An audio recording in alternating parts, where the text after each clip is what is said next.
Good morning. This is Supervisor Ed Schofield calling the regular meeting of the Board of Supervisors of the County of Nevada, February 28th to order. And would you please join me in the Pledge of Allegiance to our flag?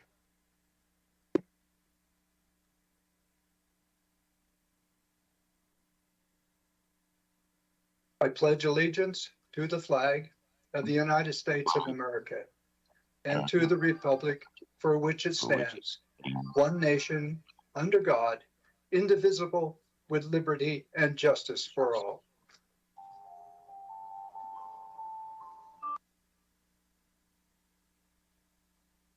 Thank you very much. And actually, before we get into this meeting, I want to welcome everybody online and apologize for the fact that we've had to go virtual today. And obviously, the circumstances are such that it's nearly impossible to get here to the government center. And I want to give a shout out and thanks to our team, the minimal group of people that have come in and made it possible for us today to have this meeting here virtually. So thank you so much to our tech team that's put this together. And I also want to give a shout out to Sierra Roots. And I'd like to have you join me in commending Sierra Roots and their shelter manager, Alice Johnson. The Sierra Roots team has been nothing short of heroic. The extreme weather warming shelter for unhoused people has now been open 8 straight days and has stayed open during the day since Friday. This year, the warming shelter has been open 29 days so far compared to 20 last year, which included our Snowmageddon. I would also like to thank our county social service staff and disaster workers who have volunteered long shifts to support keeping the warming center open to serve our most vulnerable neighbors. If anyone listening needs this service or knows someone who does, please dial 211 for Connecting Point. So thank you to Sierra Roots. And as we go through this, it's been a long time since we've done a virtual meeting, so hopefully we don't have too many issues, but we apologize for those. So at this time, we will go into our consent calendar. Our public comment. Members of the public shall be allowed to address the Board of Supervisors on items not appearing on the agenda that are of interest to the public and within the subject matters of the board. Yes, there's more. There's 3 minutes that each person will have, and myself and Supervisor Bullock will be monitoring the 3 minutes, and I know it goes quickly, so hope you're prepared. So let's try this out. Do we have any callers on the line? Chair Schofield, we do have one caller on the line. So Okay. Claire, will you please feed the caller in, please? Hi, can you hear me? Yes, go ahead. Okay, good, thank you. My name is Suzanne Smith. I'm a resident of Grass Valley. From 2011 to 2015, I served as a Nevada County Planning Commissioner.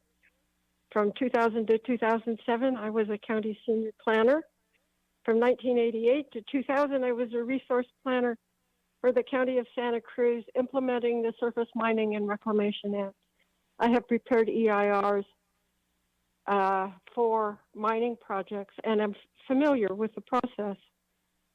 I spoke with you on July 26th about the fact that all of the water sampling was received by the labs that were going to do the analysis out of hold time, and many did not have, they weren't iced to keep them in the proper temperature. And if you take a look at, and all of the original chain of custody samples are now missing from the final EIR that's online. I think that they should be provided to the public.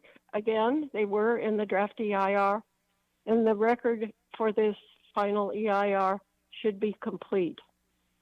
So none of the water samples that were submitted with the initial application were valid because they all were out of hold time and kept at the wrong temperature.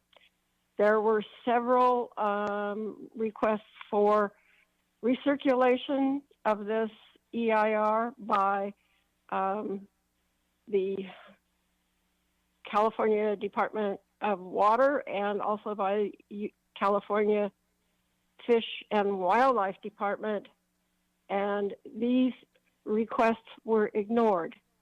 And I think that this is going to be a serious problem for the county, and I request once again that the original water samples be put back in the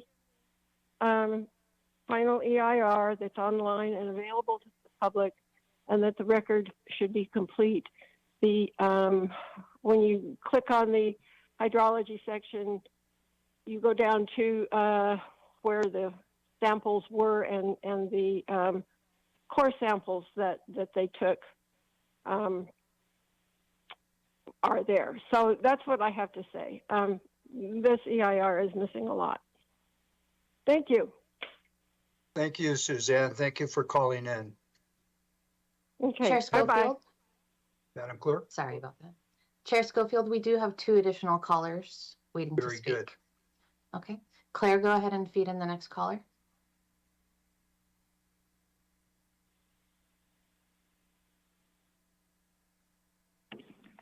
Hi, Board of Supervisors, Matthew Coulter calling in.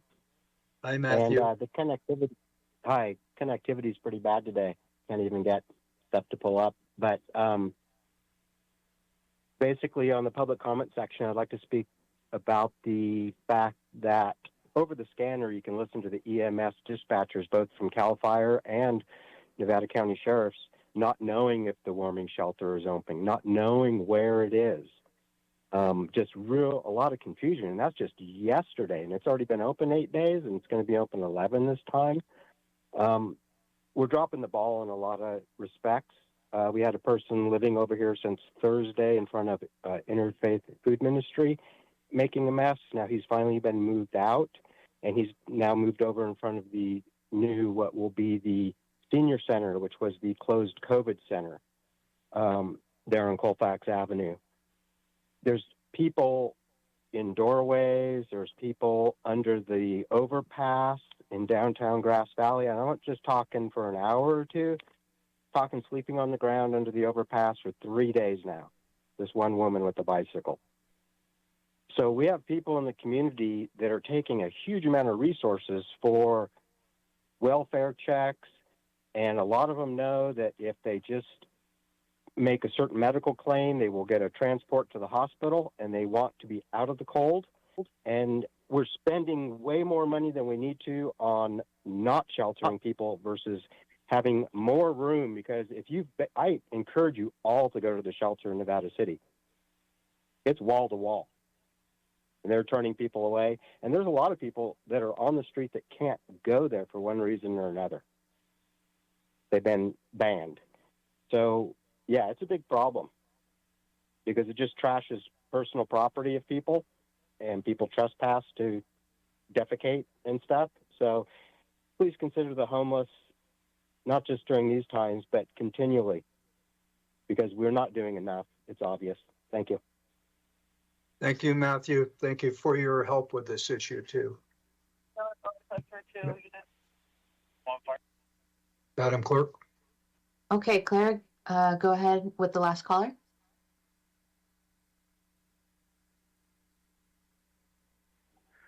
Hi, Board of Supervisors. My name is Pete Molan. I'm a resident of Rough and Ready, and we have a serious upcoming problem this June. We may lose our firehouse because of funding, and if that closes, it's right at the beginning of the fire season. So this will affect the entire community, and if we do have a fire here and we have a slow response, it could affect everybody in the county. So I'd like you guys to consider putting this on your agenda so it could be discussed thoroughly, and maybe a resolution could be resolved to find a way to keep this open. To exacerbate this problem, we have a problem with NID pipeline that was supposed to go through Rough and Ready. It was supposed to be completed by now. There's a problem with the funding. This pipeline would go right through the middle of town. There would be fire hydrants on it about every 1,000 feet. It would be a great asset to be able to fight the fire with that. So we have the two problems. We have the firehouse closing, and we have no water to fight a fire if it does come through. So please consider putting both these items on your agenda so they could be discussed, and maybe we can reach a resolution. Thank you for your attention. Thank you, Pete. Thank you for your call. Chair Schofield, we do not have any other members of the public waiting for public comment. Very good. Thank you. Well, that being the case, we'll move into our next agenda item, which is the consent calendar. And I do want to point out that within the consent calendar, we have a couple resolutions dropping the emergency ordinance that was proclaimed by the governor. And just to make it clear that that resolution will be, as of today, this evening, after the February date, that emergency will be dropped. So just trying to make that clear, which obviously I didn't, but is there any members of the board that would like to have any agenda items pulled? Is there any member of the public that would like to have an agenda item pulled? I mean, a consent item pulled? Chair Schofield, there is one member of the public ready to provide public comment on the consent calendar. Very good. Okay, Claire?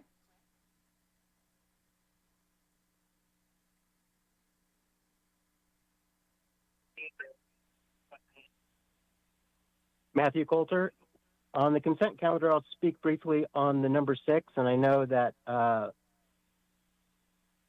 the thermoplastic that was just laid down on Colfax Avenue in Grass Valley has been peeled up by the plows. It was peeled up during our first storm a month ago, a little more, and now a lot more has been pulled up. And I just wanted to mention that to the Public Works Director because I talked with her and given her samples of thermoplastic that's laying around. And on the number 11, the transit situation here in town, we really need to put some energy into our transit system if we want people to ride it and reduce the amount of cars that are on the road. And yeah, we really need some help in a lot of different aspects. So whoever's on the Transit Commission, please ride the bus. That's the best thing you can do. Ride the bus. For all you guys, just like I say, listen to the scanner, ride the bus, find out what is really going on out there on the street, because I think you guys are compartmentalized. Thank you. Thank you, Matthew. Chair Schofield, there are no further callers for the consent calendar. All right. And I will entertain a motion. I'll move to approve, Chair Schofield. Motion, District Supervisor. 4. Oh, Sorry, Chair Schofield. I just want to make sure that consent items are approved as the amended number 6. Oh, okay. Yeah, I'll change. Why Bold was District 5. I'd move to approve the consent agenda holding item 6, modification item 6. I have a motion, Supervisor Bullock. I believe I have a motion, Supervisor Hook. Yes? it was, but I need clarification for the change Oh. on 6.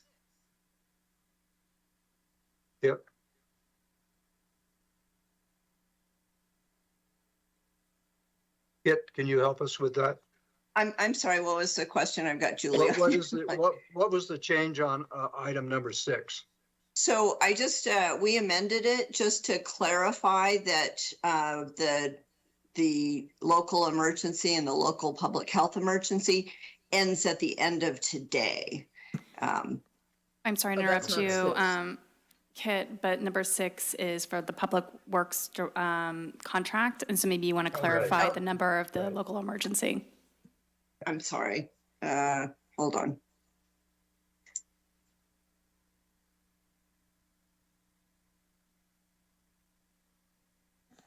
It's item 2. Okay. Sorry about that. We'll take 3. So item 2, I'll move to approve the consent agenda with the modifications made to item 2 for the emergency order. Thank Thanks, you, that's Kit. correct. Okay, this is Sioux District 4, and I would second that. Motion Supervisor Bullock, seconded Supervisor Hook to approve the consent agenda with the clarification of item number 2. Roll call, please. Okay. District 4, District 4, yes. District 3, District 3, yes. District 1, District 1, yes. District 5, District 5, yes.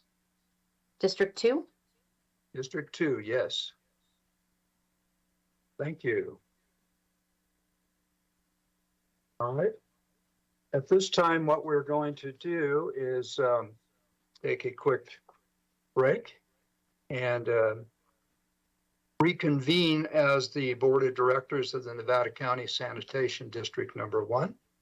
And I will call that meeting to order. And the only agenda item we have is the consent item, which is a resolution amending various Nevada County Sanitation District Number 1 budgets and the acceptance of Nevada County Sanitation summary minutes. Is there any board member that would wish to pull an item here? Seeing none, is there any public that would wish to pull an item on the consent agenda? Chair Schofield, there are no callers waiting to speak on the NCSD consent. Very good. I'll accept a motion on that. So moved. District- District Most- 1, Motion, Supervisor Hall, District 1. District Sue, 4 were you- Supervisor, I'll second that. And second it. If District 4 Supervisor, Supervisor Hook. Roll call, please. District 4,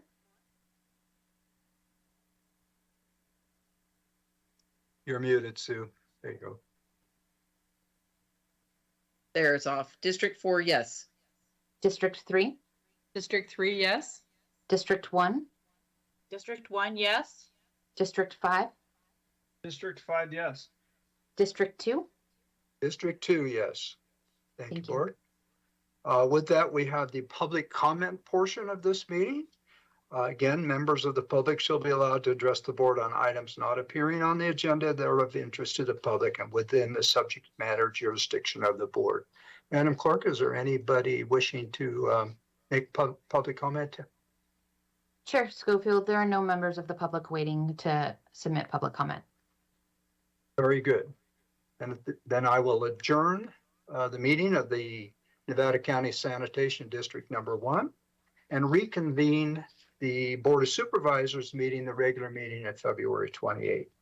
And our next agenda item is Supervisor Hall, the resolution proclaiming March 2023 as Nevada County Women's History Month. Supervisor Hall. Thank you, Supervisor Schofield. And we actually have 2 items on this. First one is to recognize Nevada County Women's History Month, and the second one that we'll discuss in a minute is to recognize International Day of Women and Girls in Science. So just want to acknowledge this is celebrated around the country and around the world. We have some amazing women leaders from the past here in the county, and we continue to have great women leaders in the present. I'm just going to go ahead and read the resolution and go from there. Whereas women have been a vital part of Nevada County's history and community, business, and cultural life, and whereas Ellen Clark Sargent played a key role in securing voting rights for women through her tireless work with Susan B. Anthony and other suffrage organizations. And whereas in 1901, Sarah Kidder assumed control and became president of the Nevada County Narrow Gauge Railroad, located in Grass Valley, California, becoming the first woman in the world to run a railroad.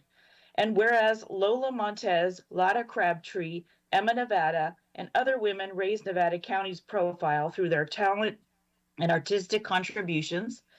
And whereas American women have been leaders, not only in securing their own voting rights and equal opportunity, but also in the abolitionist, emancipation, industrial labor, civil rights, and other movements, especially the peace movement, which created a more fair and just society for all. And whereas, despite these contributions, the role of American women in history has been overlooked and undervalued in literature, teaching, and study of American history. And now, therefore, be it hereby resolved that the Nevada County Board of Supervisors hereby proclaims March 2023 as Nevada County Women's History Month. Be it further resolved that the Board of Supervisors urges Nevada County residents to observe March 2023 as Nevada County Women's History Month by participating in programs, ceremonies, and activities conducted in part at the Nevada County Narrow Gauge Railroad Museum, including a Kidder Wing exhibit, tours, talks, and a short film produced by Nevada Union High School students, Who is Sarah Kidder? A film project made possible with support from California Humanities, a nonprofit partner of the National Endowment for the Humanities. And I just want to say I'm proud of the county for having such a esteemed history with women leaders and for continuing that tradition today. So I will just leave it at that, and want to commend the women out there who've been continuing to provide leadership. Thank you, Supervisor Hall. We have some comments. Supervisor Bullock, would you like to acknowledge this? Yes, thank you. I learned a lot reading the resolution and the staff portion, and I'd just like to echo your thoughts, Supervisor Hall.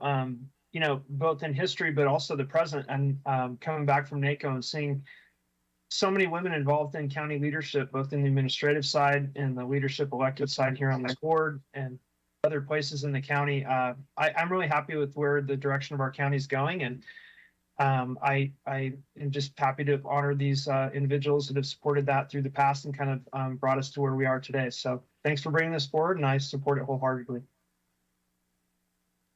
Supervisor Hook?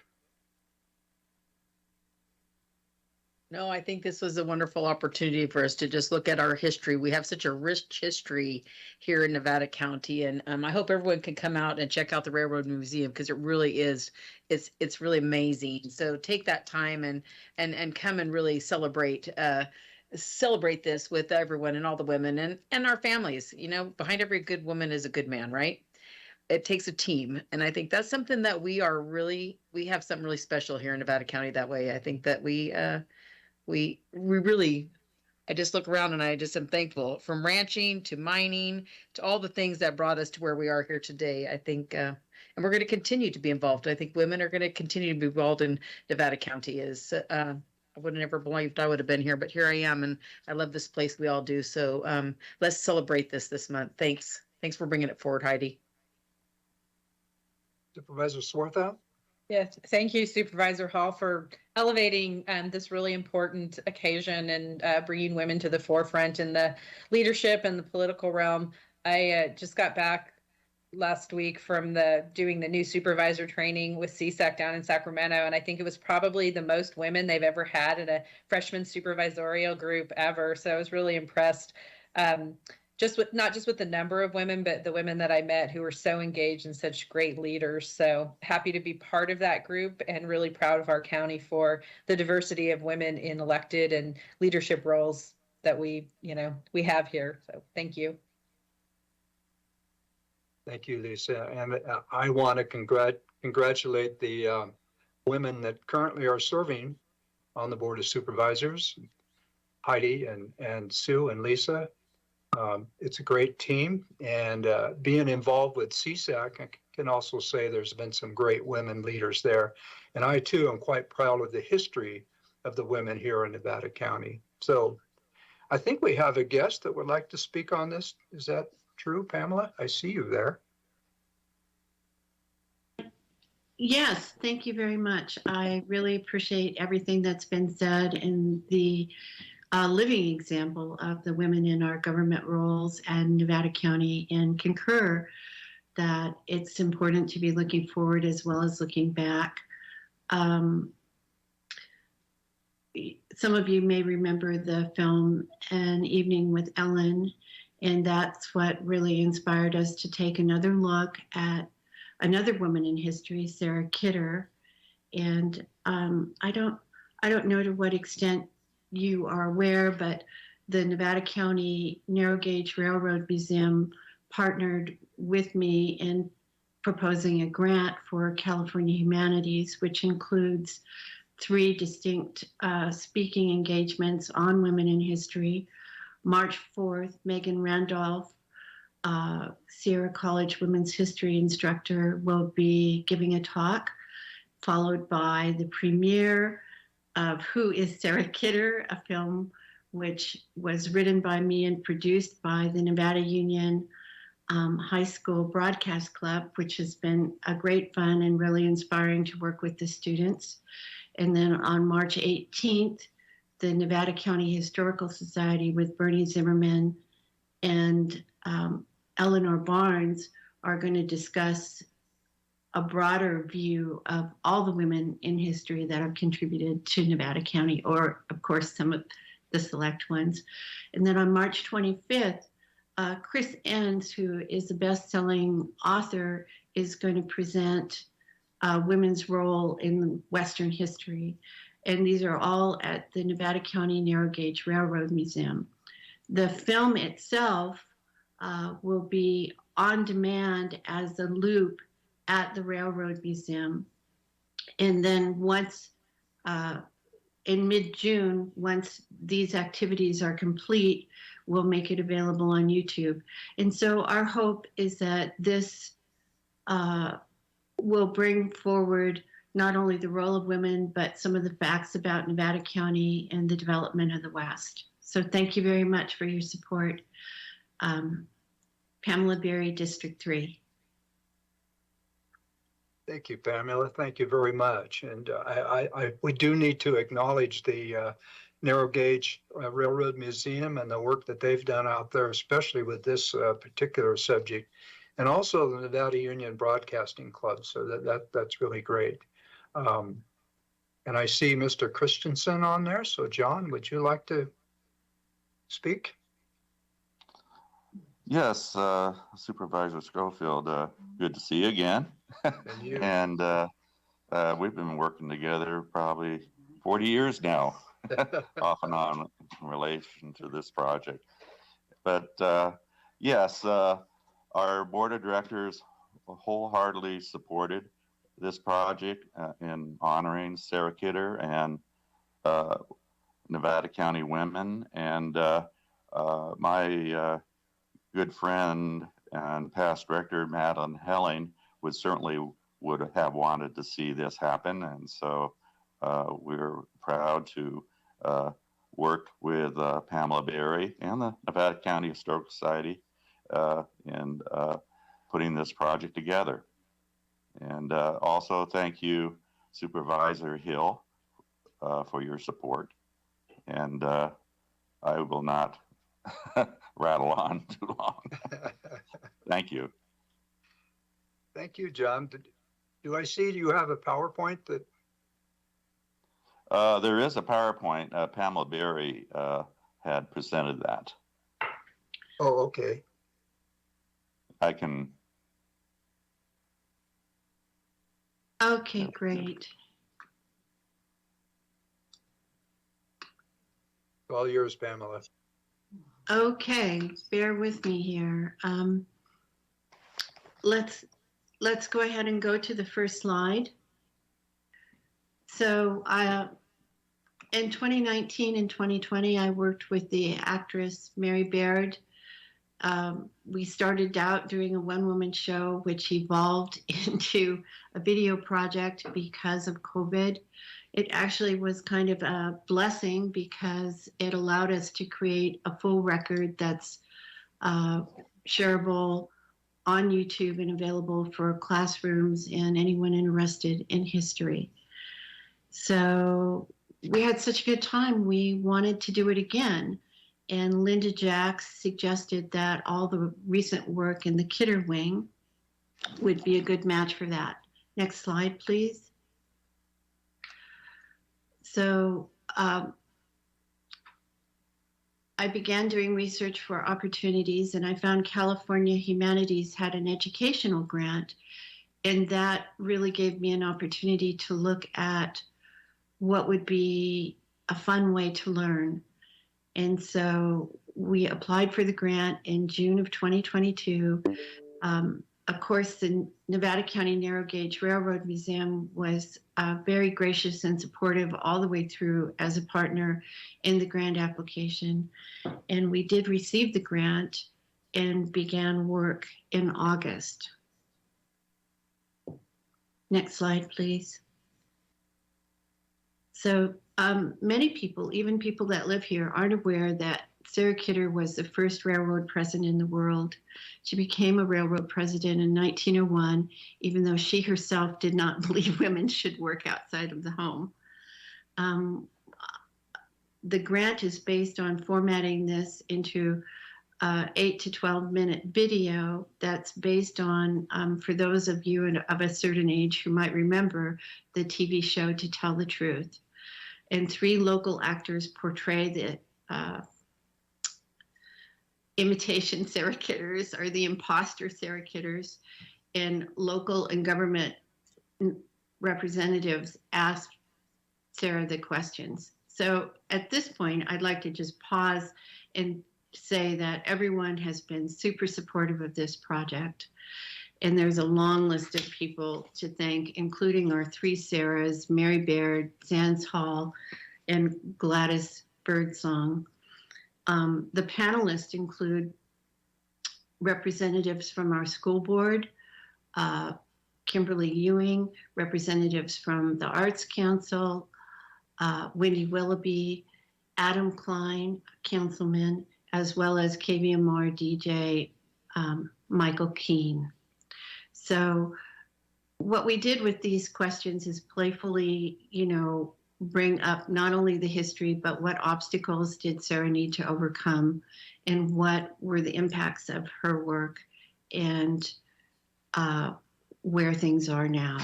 So the Nevada County media supported us with facility access and also assisting with training the students.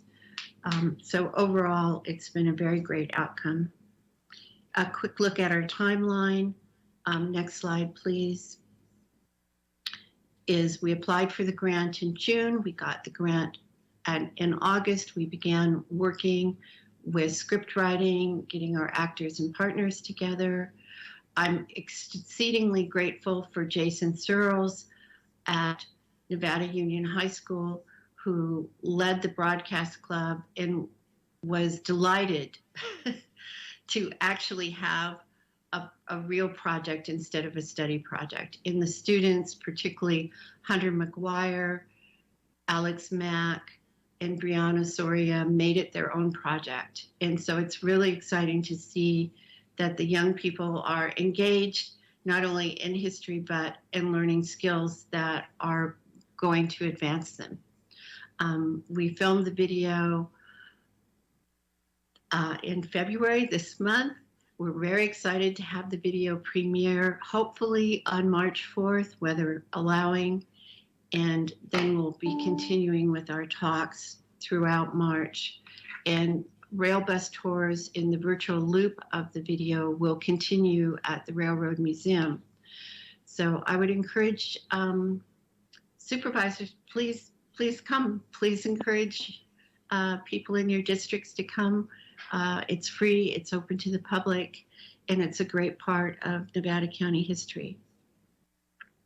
Next slide. Yeah, I've already covered that. So next slide. So this is just a scene from the video, which I hope you'll be seeking out and finding either in the museum itself or online at YouTube.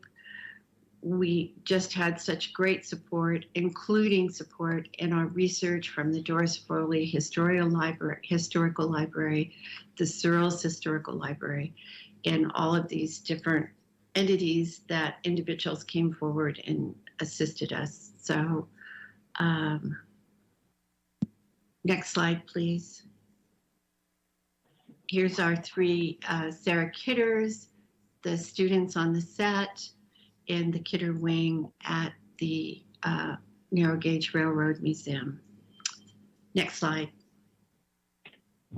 So thank you very much. And I want to just be sure to thank everyone in our community. It's been a very, very positive, collaborative experience. And the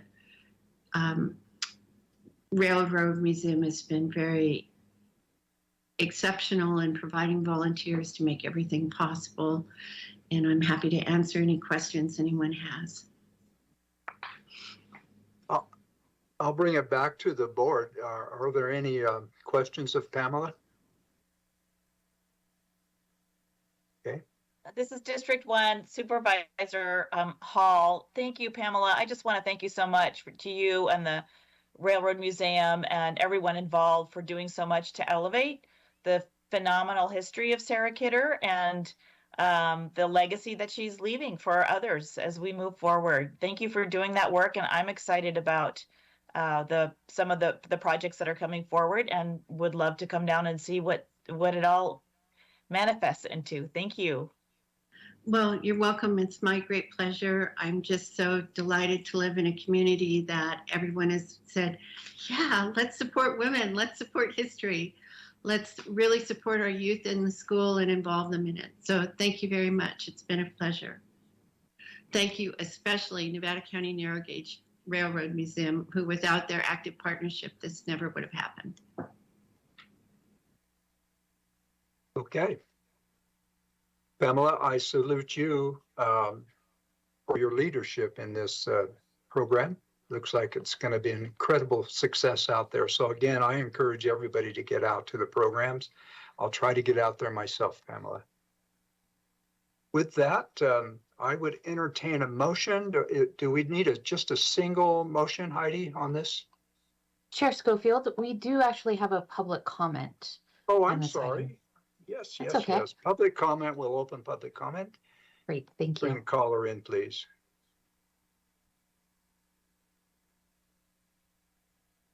Thank you. Matthew Coulter, Grass Valley. I live in this neighborhood of the Kidders and played in the mansion as a child, and the train yard and the trains and all the fun stuff that used to represent the Kidders that was left. Now there's just a very small plaque that has been there for quite a while in the little corner, the corner of Kidder and Bennett. That area, unfortunately, has been abused quite heavily. The house right there on the corner by the plaque is owned by the county. It's a, I don't know if it's a drug rehab or halfway house or exactly. It's been multiple things. The county's had it for years. It's extremely run down. Across the street on the historic rock walls of the train station, there's all kinds of gang graffiti that's been there for 2 years. On Kidder Avenue there, which is a very short street, there's piles of trash on the street.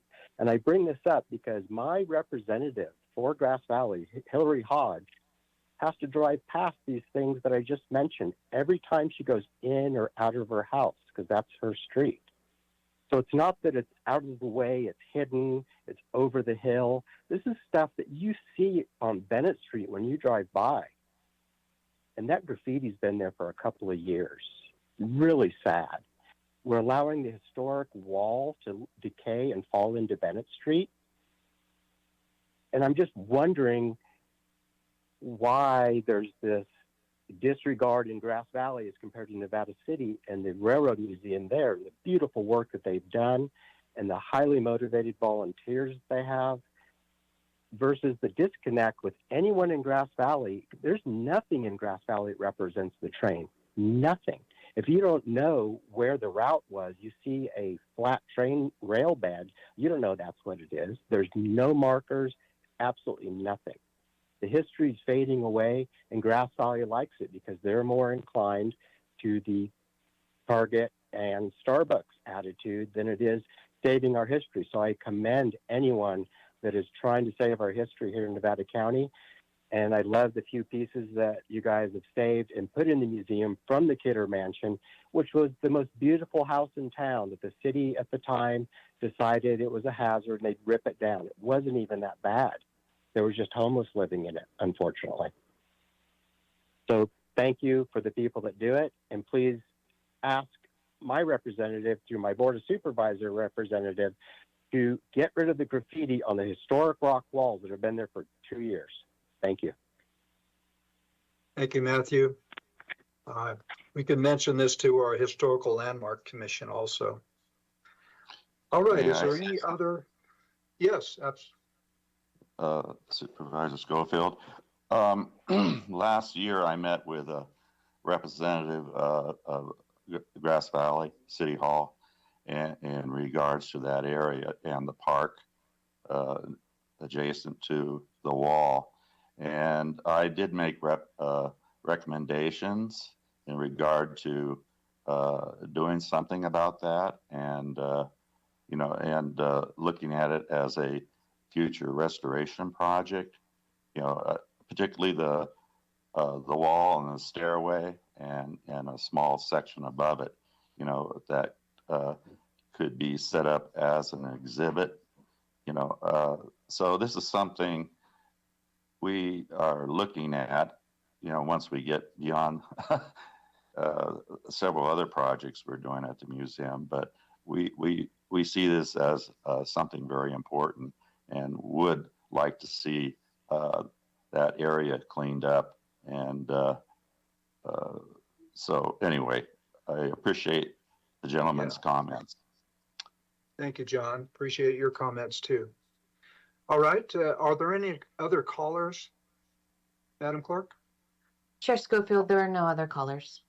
All right, then I would entertain a motion, and Heidi, I'll turn that to you.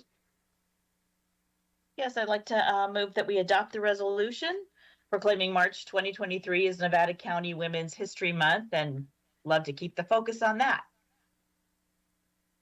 So I will second. Supervisor Swarthout seconds. Motion Supervisor Hall, seconded Supervisor Swarthout. Roll call, please. District 4? District 4, yes. District 3? District 3, yes. District 1? District 1, yes. District 5? District 5, yes. District 2? District 2, yes. And Heidi, I'll recognize you again for a second resolution. Thank you, Chair Schofield. It is my distinct honor actually today to introduce our resolution acknowledging February 11th, and we're a little late on that this year, but we'll do better next year, as International Day of Women and Girls in Science. And this will be the first time we're recognizing that here in Nevada County. The International Day of Women and Girls in Science is an annual observance adopted by the UN General Assembly to promote the full and equal access and participation of women in science, technology, engineering, and mathematics, the STEM fields. A significant gender gap has persisted throughout the years at all levels of STEM disciplines all over the world. Even though women have made tremendous progress towards increasing their participation in higher education, they are still underrepresented in these fields.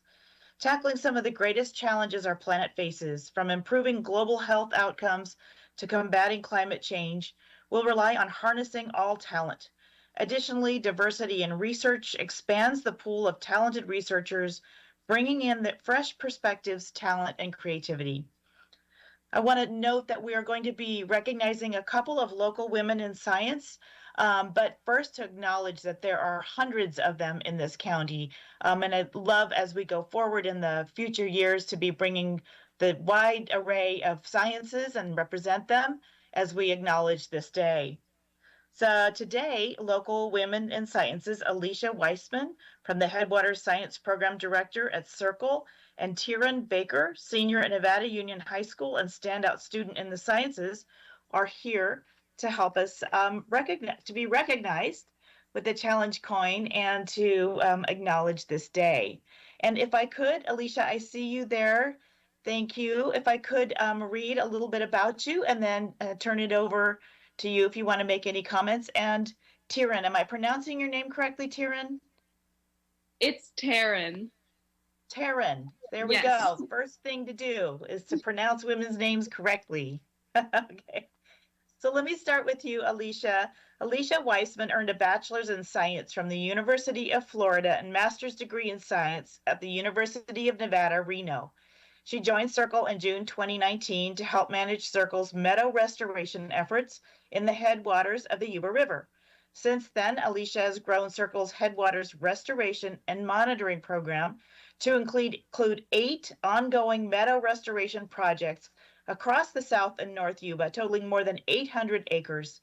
In her role at Circle, Alicia is responsible for all aspects of project and construction management, grant writing, leading project development and public outreach, permitting and design support, and on-the-ground construction management. She's also the leader for Circle's Headwaters monitoring efforts. Her scientific background and expertise ensure that pre-project monitoring is scientifically robust and comparable to post-project monitoring so that we can accurately quantify the impacts of our restoration work, especially as it relates to improving meadow hydrology, native vegetation recovery, and carbon sequestration. Alicia also works hard to share her passion for science and restoration with students. Every summer for 7 to 10 days, she works with groups from the Earthwatch program, getting students out in the field to learn about environmental science and monitoring. In 2022, this class was specifically focused on girls in science. She also leads public informational tours talking about her restoration projects.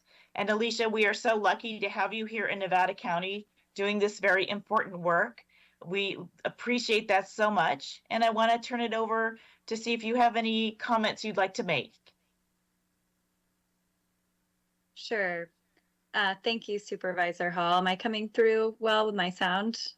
Wonderful. Yes. And thank you, Honorable Board of Supervisors. This is a huge honor.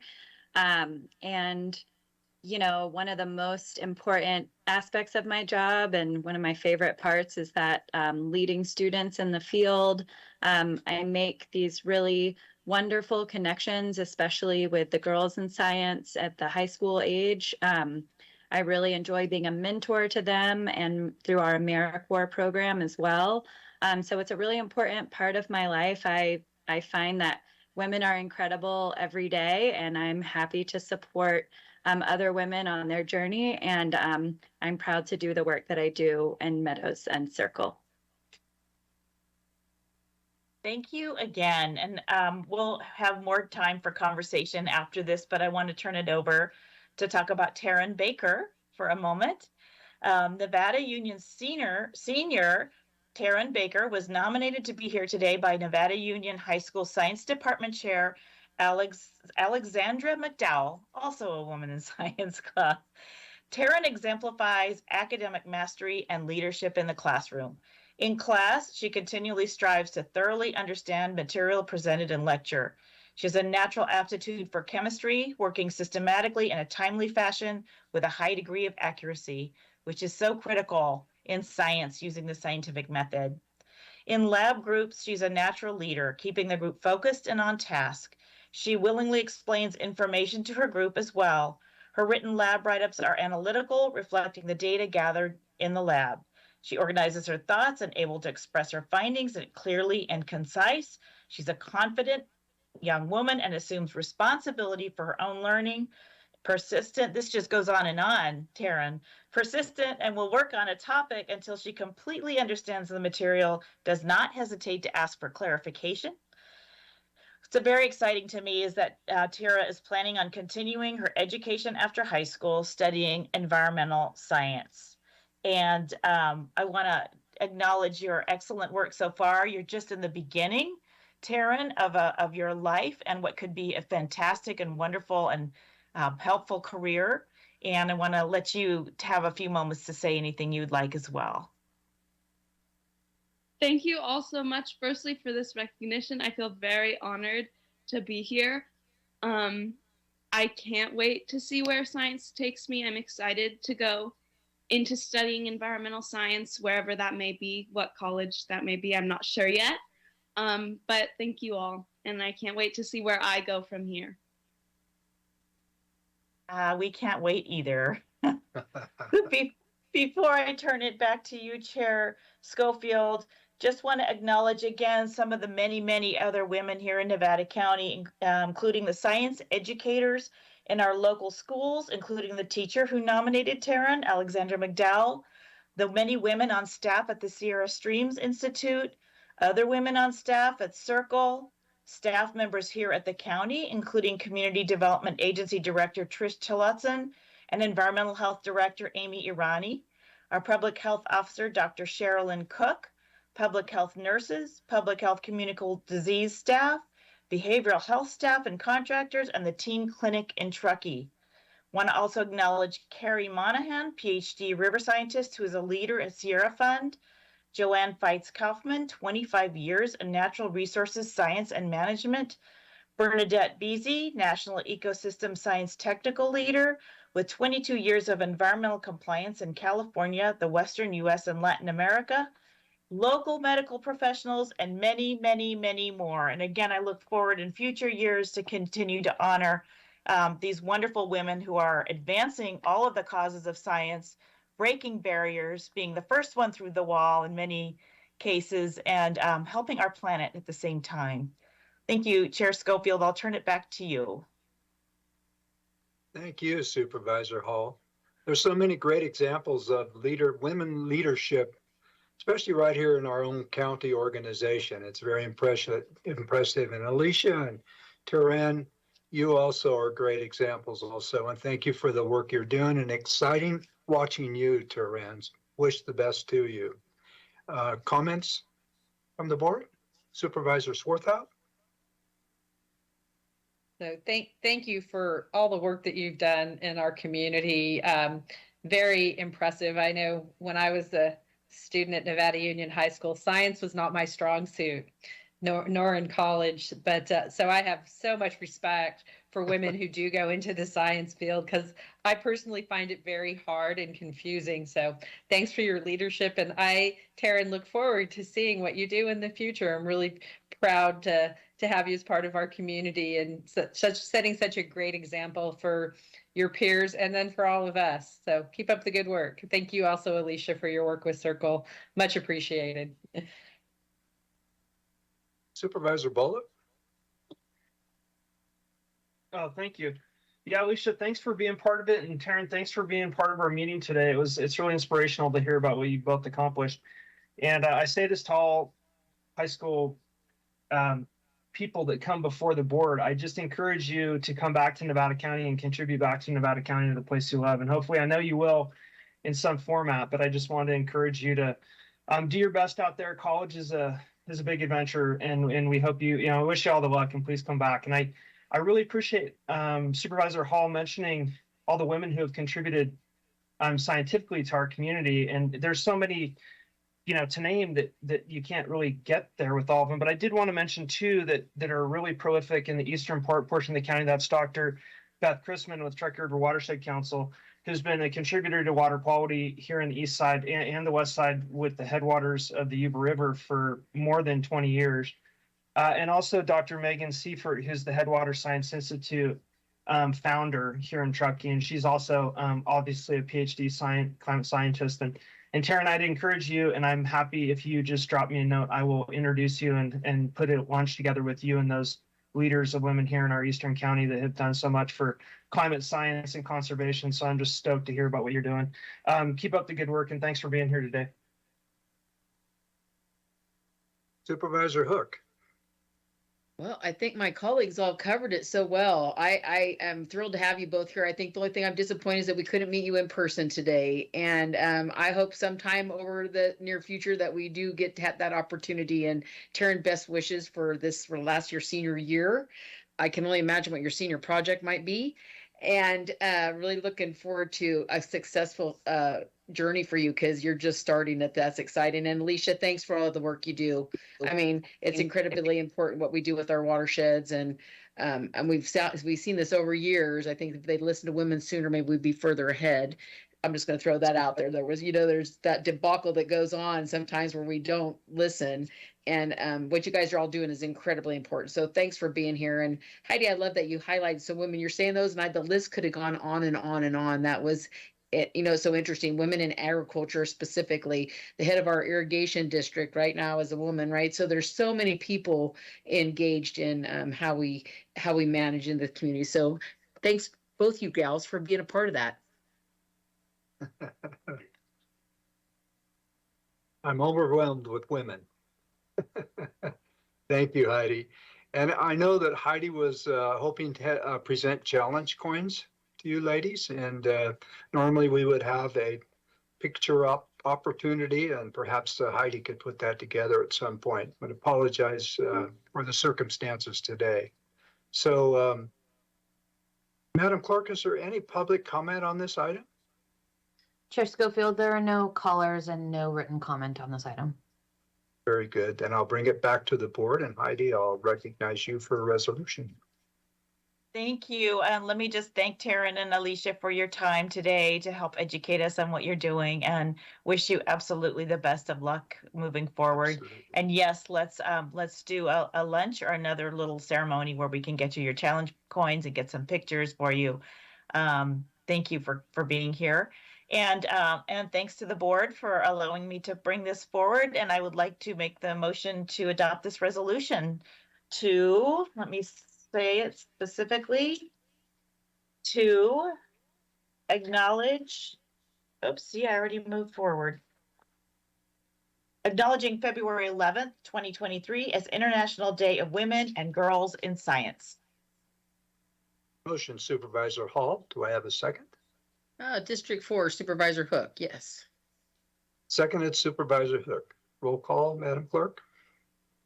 Okay, District 4? District 4, yes. District 3?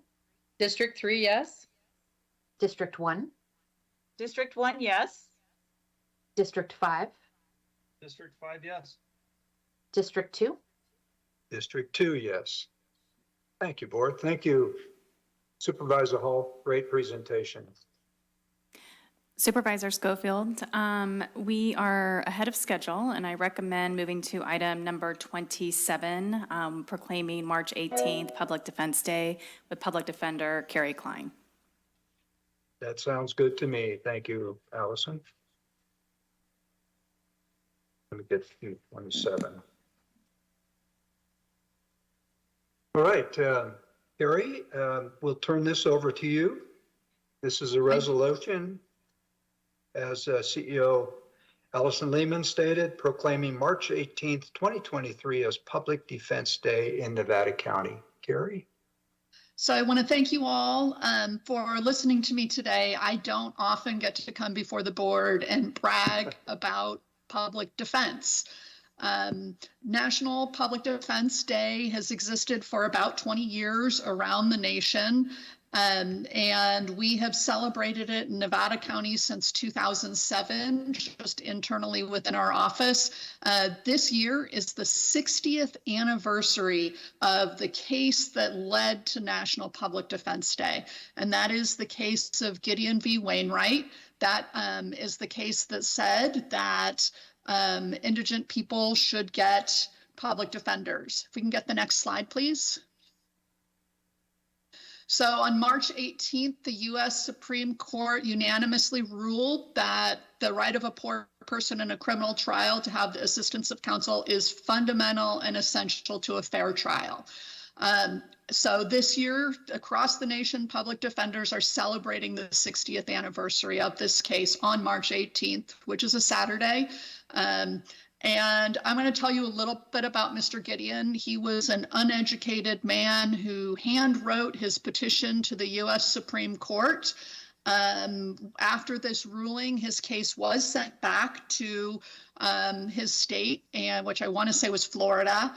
And as were several other cases, those other cases were dismissed, but Mr. Gideon's case went to trial again, and he was appointed a public defender, and he was found not guilty. So it was an interesting change. While the United States Supreme Court decided that this was the law of the land and that it is part of our United States Constitution, there's no funding from the federal government for states or counties to provide this representation. Can we get the next slide, please?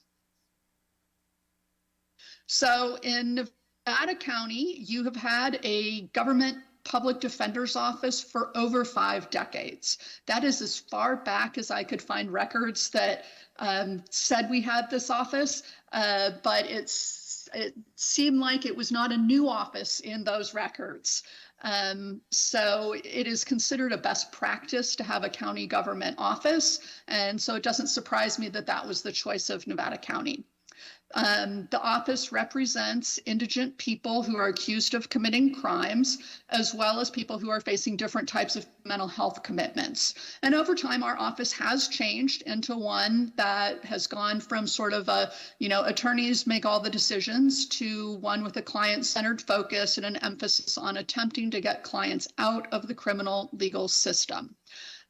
Each chief public defender has a different vision. And when I came in, my vision was to improve our office through the use of technology, data, and to move to a client-centered model. I also was hoping for a holistic model because I don't think, and I'm using air quotes around holistic, but as time has gone on, I'm not sure that a holistic actually sums up what we were trying to do, which was really client-centered.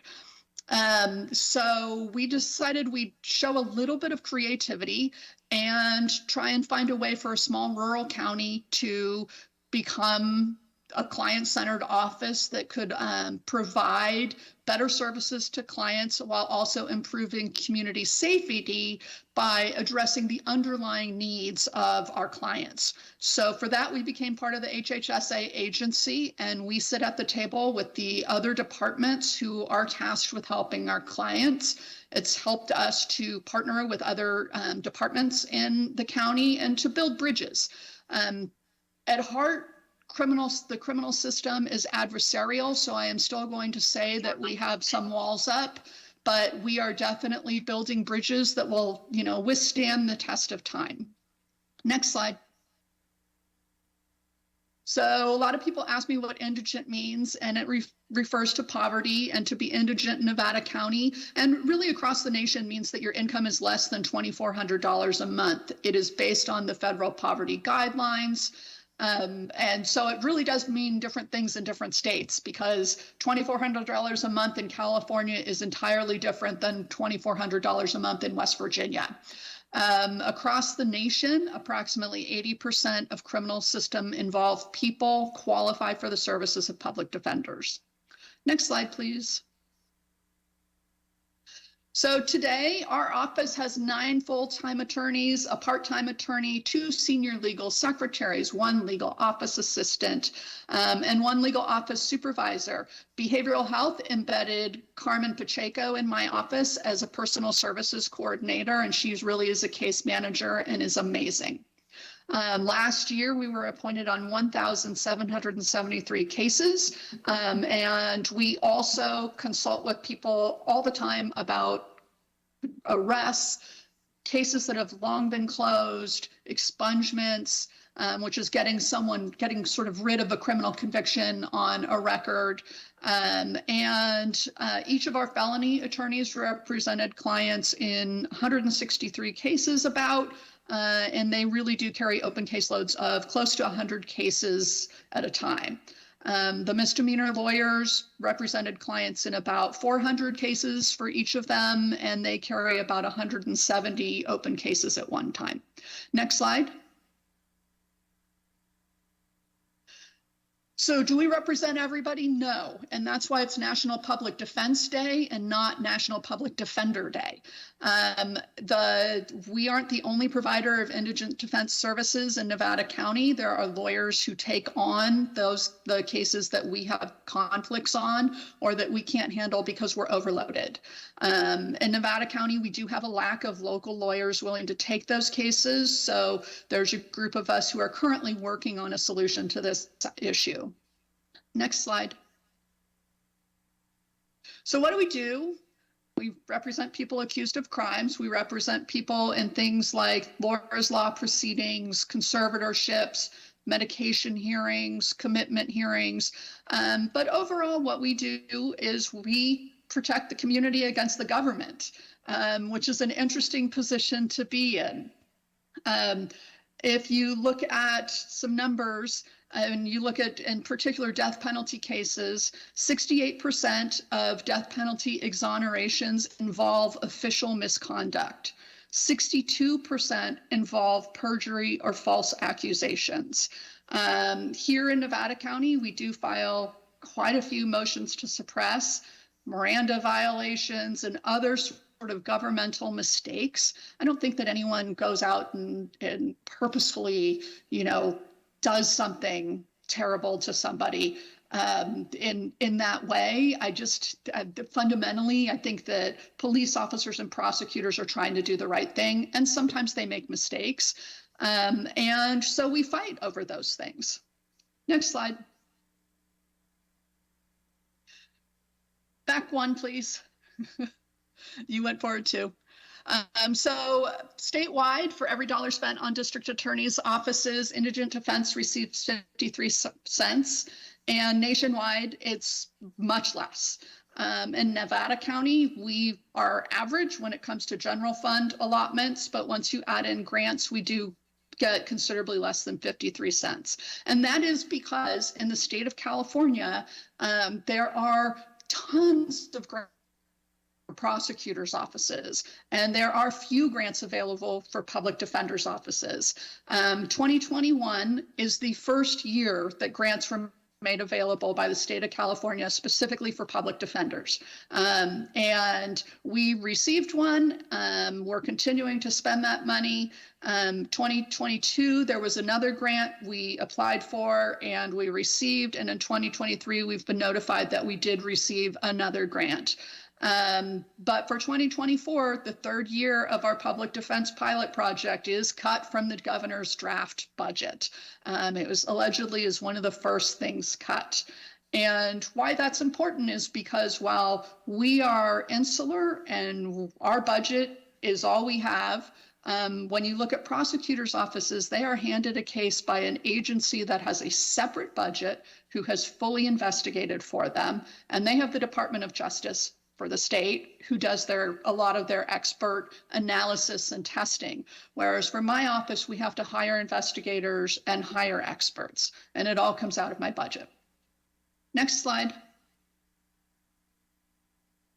So why do we do this when it's tough and we're under-resourced? And throughout this, you have seen pictures of my staff. Well, we do it for clients like this. So Susan, who is pictured to the left of this slide, she represented Ms. DeSena, and she really stood up for her and fought for her to get into mental health diversion. And she stood by her the whole time. Next slide. This is Carmen, who I talk about all the time. Every single time I come to you guys, I talk about how amazing Carmen is. And she helped this client with a lot of his things. Unfortunately, as sometimes happens, and I say sometimes, as happens more frequently than I like, our hard work isn't always successful.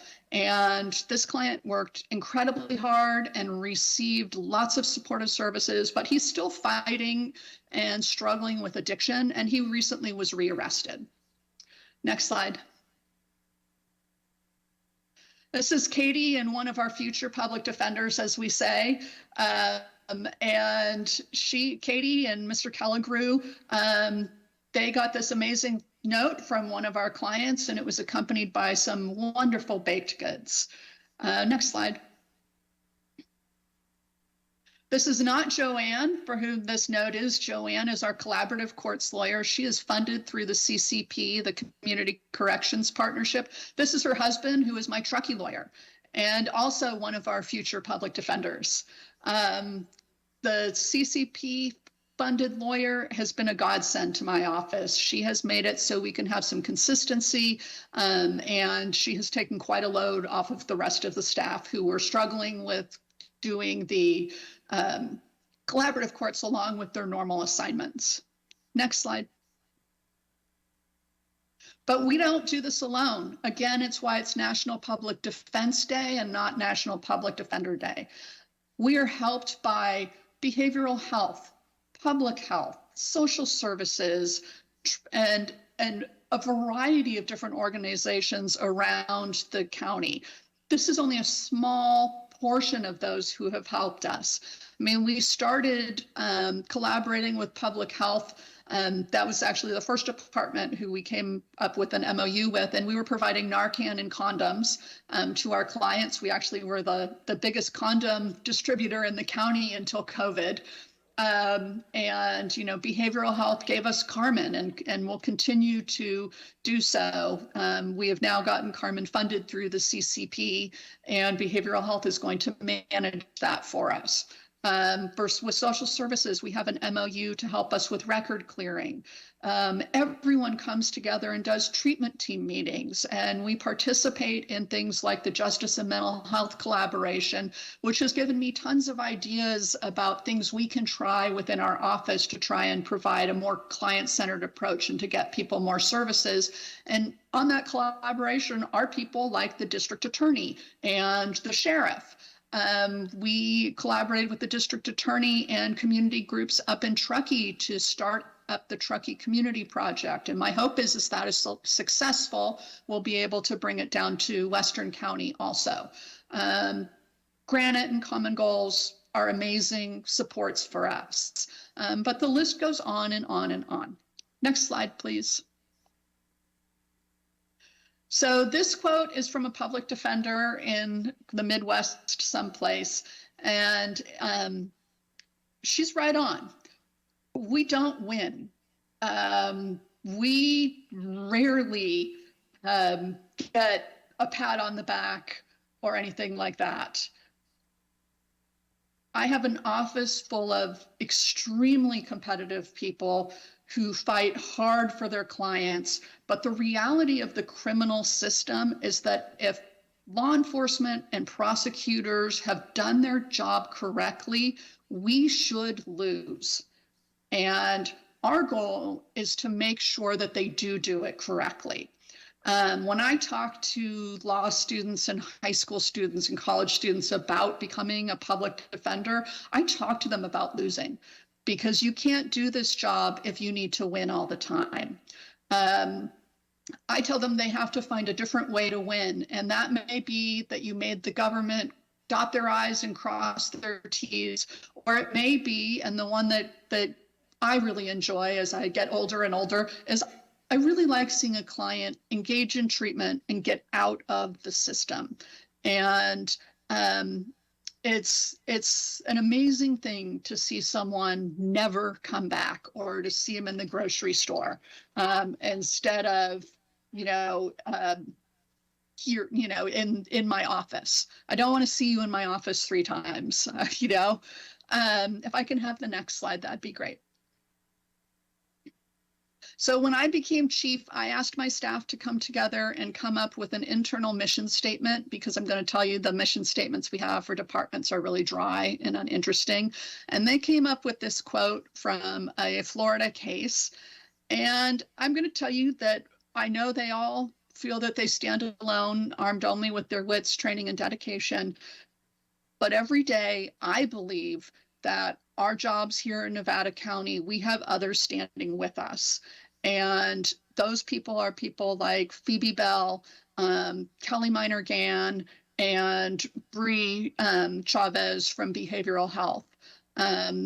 Jill Blake, when she was our public health director, was fantastic with helping me do some collaborative stuff. There are people standing behind us and beside us, and I think that they are there helping protect our most vulnerable citizens and helping us protect our community in that way. And I want to thank you guys for listening to me as I prattle on. And thank you very much for your time. Thank you, Carrie. It is good to see you, and it's good to see your staff, because not too many of us get to see you and the work that you do. Supervisor Hook, would you like to start with comments? Sure. Thanks for a great presentation, Carrie. I remember when we first started this, where you moved into, human services, that whole transition, and your passion for this has really helped your office really excel. And I didn't understand it myself. I remember we having a conversation. I was, you just look at the public defender differently, and you gave me a whole new outlook on that. And you really look at your customer, your client, right? And I see where this is working. I feel like what you guys doing is really important, and thank you always for taking that time, and thank you for the passion that you do have, because it shows, and I think that's how you make these things work. So really great presentation. Good for people to hear that there's so much more to the public defender than just the negative sides you hear, right? Because there really is a real positive in there. And when you read some of the statements and the testimonies of the folks that have really benefited from you, it's heartwarming, and really appreciate what you're doing over there. Thank you. Thank you, Sue. Supervisor Bullock. Oh, thank you. Carrie, thanks so much for taking the time to outline all this. I learned a tremendous amount, and I was just thinking it's kind of what you do is really core to our whole democratic process, right? I mean, you're essentially defending the Constitution, and I like what you said, making the government perform, right? And making them build that case and do it properly. And I think that is just absolutely so important in the world we live in today, where justice is really, we think of it in our county as a foregone conclusion, but nationally it's not, right? People don't believe in the system anymore. And so you're reestablishing that, and I just want to thank you for that. The other piece that comes to mind, we met with Judge Durant in Truckee, and she talked about the Truckee Community Project. I think there may be another name, but essentially the district attorney working in concert with your office to get people out of the system, because you talked about the system and how challenging that is for people to extricate themselves from this system, right? When they're limited on resources to start with. But I just really commend both your office and then also on the law enforcement and prosecutorial side to work toward that end, right? Where you work in unison to help people out in customer service, customer centric focus, like you talked about. So totally awesome. And I'd also like to thank you for taking on a massive workload. 157 cases, or that's just a tremendous amount to people to keep track of and care about every day. So once again, thank you very much. And please always reach out to the board if there's something we can do to help you in these changing times with the state budget and in the funding priorities. We understand that that's a challenge for all of us, but we're here to obviously to support your mission. So thank you again. Thank you, Hardy. Supervisor Swarthout.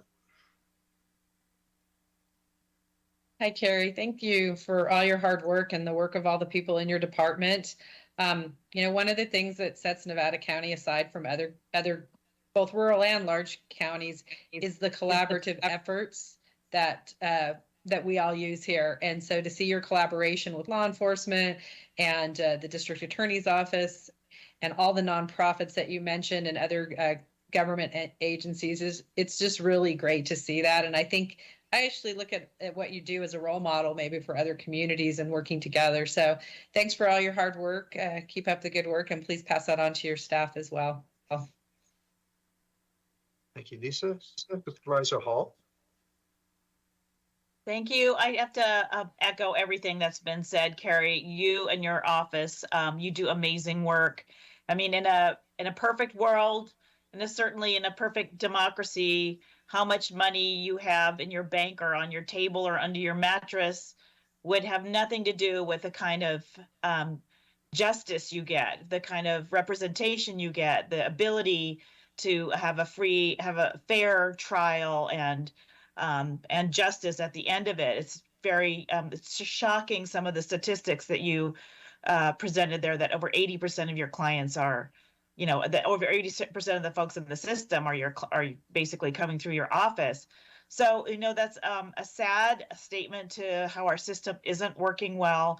And you guys are the bulwark against that. So I deeply appreciate what you're doing for our society, for your clients, for our county, and also very much appreciate your client-centered approach and how you're working with all of the other departments. I do think you see, and your attorneys and staff see, that so many of your clients just need a little help. And that's what got them in the system in the first place, and what can get them back out. And so focusing on that, making it clear that that's part of your work, is to help collaborate with others and help them get that, is really, really key. So deep appreciation for your work. Please also relay that to your staff, same. And do tell us, we are getting more active in advocacy, and do let us know how we can advocate for your office getting the resources that you need. Thank you. Thank you, Heidi. And I echo my colleagues, Carrie. And I just point out that you are an example of another woman in a leadership position within our county, which is great. And I do want to acknowledge one comment that you made that really made me think, and that was, if things are done properly, you should lose your cases. And that, I don't think I had ever thought of it in that way. So thank you. It was a very, very informational presentation. Thank you, Carrie. You're welcome. Madam Clerk, is there any public comment on this item? Chair Schofield, there is one caller waiting to speak on this item. Okay, bring that caller in. Hi, Board of Supervisors. Hi, Public Defender's Office. This is Matthew Coulter calling in. And as I listened to the scanner during the snow event, and all the shelter for the homeless are full, so now they're being taken to the hospital.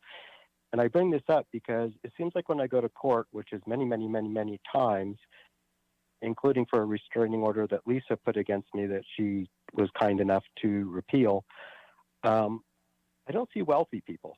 I don't see people that really have any income. And if $2,400 is the cutoff, wow, I'm really poor in Nevada County. And I'm just a little shocked at the cycling of what's going on. And it just seems like we have certain people in the community that have become cash cows, shall we say. Some of the homeless people that just cycle through the system. And I understand mental health is involved with a lot of this. But at the same time, the court recognizes none of that. It seems like they just plow through people like they're nothing. And I really encourage the Public Defender's Office to follow my case closely, because I'm one of the people that they've spent hundreds of thousands of dollars on to silence. So, including the Board of Supervisors with a restraining order against me for a chair. So lots of chaos going on in our justice system here, including the courthouse itself, the structure. I look forward to being in court in 2 days and seeing where that goes. Thank you. Thank you, Matthew. Chair All right. Schofield, there are no further comments on No this. further. And we will close the public comment portion and bring it back to the board. And at this time, I would accept a motion for a resolution proclaiming March 18th, 2023 as Public Defense Day in Nevada County. So moved, District 5.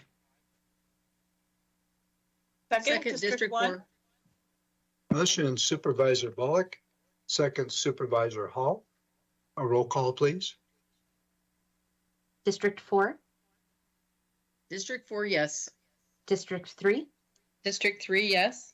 District 1, District 1, yes. District 5, District 5, yes. District 2, District 2, yes. Thank you, Board. All right, so now we're a little bit late on our next timed item, and that is a resolution adopting development impact mitigation fees and mitigation expenditure plan for the Truckee Fire Protection District pursuant to Nevada County Land Use and Development Code Section L-1X2,3. Brian Boss, this is yours, I believe, Brian? Good morning, Chair Schofield. This is Tricia Tillotson, the Trish. Community Development Agency Director. Yes, I'll be filling in for Brian Foss, our Planning Director today. And we also have Chief McKechnie here from the Truckee Fire Protection District. Quickly, you know, this is an annual process. And so the Board of Directors of the Truckee Fire Protection District at their December 20th, 2022 meeting held a public hearing to review and discuss the capital improvement plan and mitigation fee expenditure plan. The updated fee program recommended a change in rates from the previous fiscal year to include a 5.75% inflationary adjustment of the fees.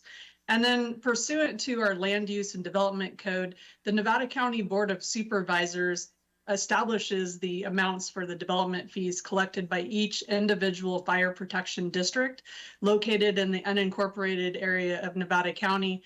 And that's upon receipt of the completed fee study that I just mentioned we've already received. This action does require a public hearing, and any development fee increases become effective 60 days after the adoption of the county's resolution. And with that, the Board of Directors of the Truckee Fire Protection District, they're requesting that our Board of Supervisors review the capital improvement plan and the mitigation fee expenditure plan and consider adoption. I'm here, and Chief McKechnie too, if you have any questions, or Chief, I didn't want to, if you had anything to add at this point, please go ahead. Yeah, thank you. Nothing specifically to add. Thank you, Chairman Schofield and Supervisors. I'm Kevin McKechnie, Fire Chief for the Truckee Fire Protection District and proud resident of Supervisor Bullock's District 5. This item helps us mitigate impact of new development on existing services. We use this money to purchase new fire engines and ambulances and to improve our facilities. The money is not spent for operational expenses or staffing, so the expenditures are pretty constrained and limited just to mitigating impacts. This item before you today is pretty simple and straightforward. It's just an inflationary adjustment to our fee, and as Ms. Tillotson brought up, it comes up every year. We revisit the fee and the nexus between development impacts every 5 years. So we just did this in 2021, and we'll do it again in 2026. And with that, I'm happy to answer any questions. Chief, just to reiterate, you've already held a public hearing within your own district, am I correct? Yes, that's correct. This item also, we're by county and cover the town of Truckee. So this item's been heard by the Placer County Board of Supes and the town council, and they've all moved forward with it. So okay. Just to make a note, the public hearing is open at this point. And Supervisor Bullock, would you like to comment? Thank you.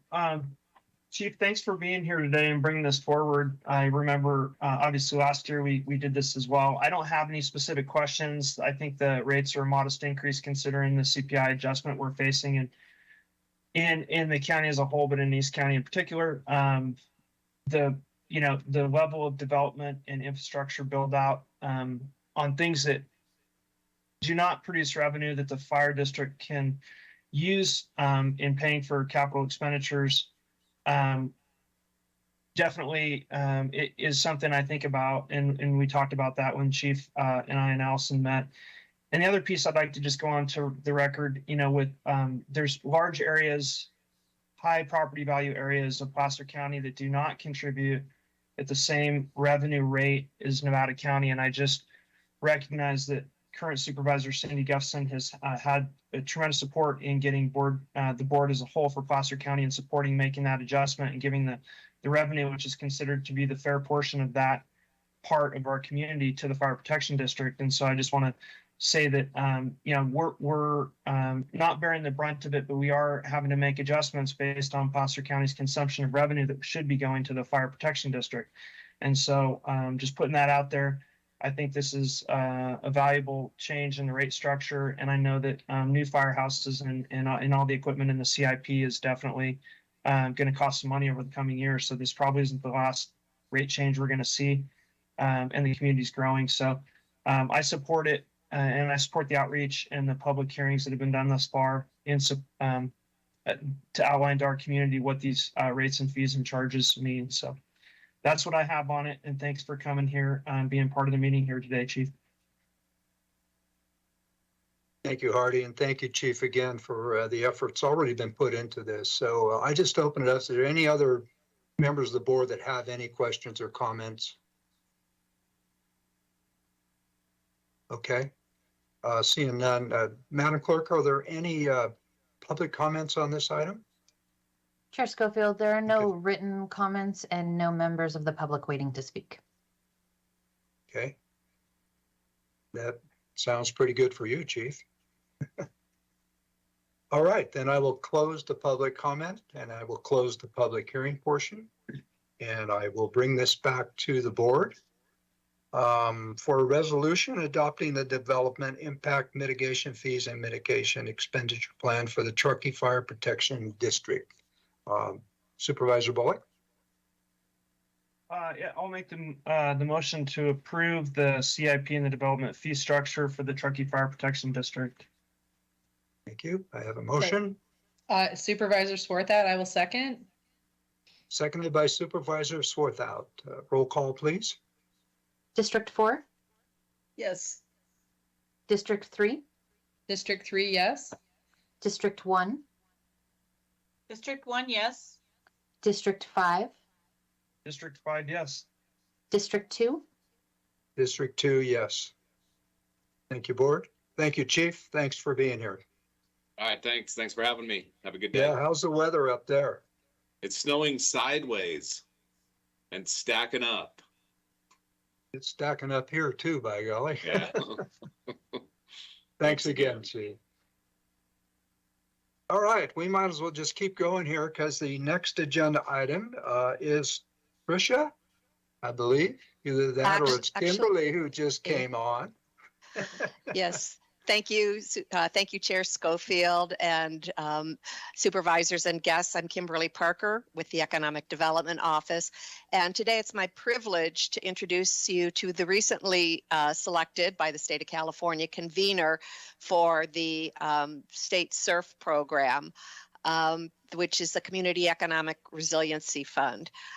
Evan Schmidt is the CEO of Valley Vision. She is a civic leadership organization that serves the greater Sacramento region and beyond, but works to advance prosperity, equity, and sustainability.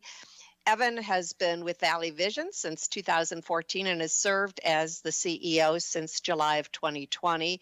She has over 20 years experience in community development that spans multiple content areas, including economic development, community engagement, land use planning, public health, and on and on.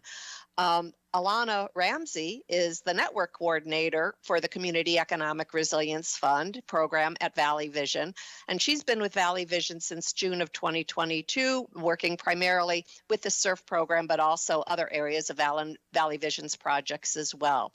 At this point, I will turn the presentation over to them, and they do have a PowerPoint. There you go, Evan and Alana.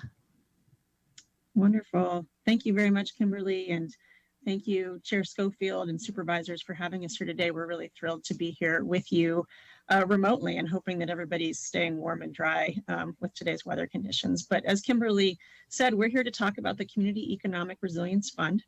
And let's go to the next slide, please. She already gave a nice introduction of who Valley Vision is, but I will note Valley Vision is a nonprofit organization. We've been operating now for, I think, 28 years. We're located in Sacramento, but we're very regionally facing. So we've done work all throughout Northern California and into the Central Valley. And as Kimberly said, we're really oriented towards advancing social equity, economic prosperity, and environmental sustainability. We're known for convening around problem solving and bringing people together collaboratively to solve problems across the region. And that's very much what we're doing with the Community Economic Resilience Fund program, which I'd like to tell you a little bit about what that program is, how we see it really intersecting with the goals of Nevada County, and how Nevada County can engage more deeply in that. So next slide, please. So the Community Economic Resilience Fund, it's a statewide program. It's a use of general funds to distribute $600 million to regions across California supporting regional economic development. The idea behind this program is not only to infuse regions across the state with resources and capacity support to advance inclusive economic development, but it's also to think about economic development in a little bit of a different way than the state of California has done before. So if we look at some of the core values around SURF, there's a big emphasis around equity, so including those that are in the most need and have often been overlooked in the past. So making sure that that those folks are engaged in decision making and making sure that the outcomes of the program really benefit them. Job quality and access. So, you know, one of the top outcomes of the SURF program is creating high quality jobs and creating access to those jobs for all. This program is also oriented towards what they're calling a low carbon economy, or really thinking about, as our state adjusts to different conditions around climate change, how is our economy also switching and kind of transitioning to make sure that we're being mindful of that. Economic competitiveness and diversification. This really is an economic development project. So really looking at how not only can our regions be competitive in a national and statewide framework, but also how can California be that way as well. And then finally, economic resilience and recovery. So really thinking about including the recovery efforts from recession, from pandemic, other things. So really thinking about how is our economy meeting the needs of all. So next slide, please. So as I mentioned, the state of California divided California up into 13 different regions to orient this program around. And the Sacramento region is an 8-county region. You can see that here in front of you. And then Valley Vision was chosen as the regional convener and fiscal agent for that 8-county region. Next slide. So Valley Vision has a few core functions and jobs as the regional convener. And the first is focused around this planning phase that you see on the left side of the slide. So Valley Vision is getting $5 million to support the planning of our regional economic development plan. So there's two parts of that. One is creating a collaborative. So because the state really wants to see this as a co-owned strategy where we're all coming together to create our regional vision, they've put a lot of emphasis on how we create a collaborative to do that. So you can see the types of representation that the state is looking for as we start to formulate that collaborative. And that is to really ensure that all voices that need to be there are at the table. And I think, I would add to this geographic representation. As we look across our 8-county region, we know that there's a very diverse kind of community characteristics and landscape characteristics across that 8 counties. And so really thinking about how our rural as well as urban, our mountain economies, our agricultural economies, how are we really elevating the needs across that whole geography?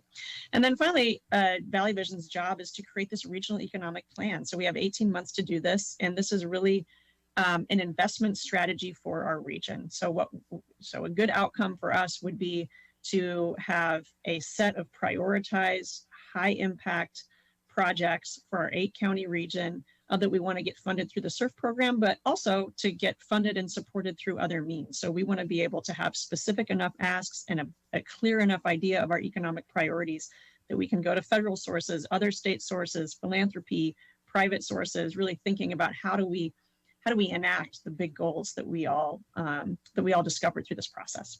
And that really points us towards the implementation phase. So as part of the SURF program, the state has set aside more than $500 million to support the high priority projects that come out of the planning phase. So this is a great example of the state of California not just asking us to engage in an academic exercise, but really putting resources to activating the priorities that we find out through this process. Next slide, please.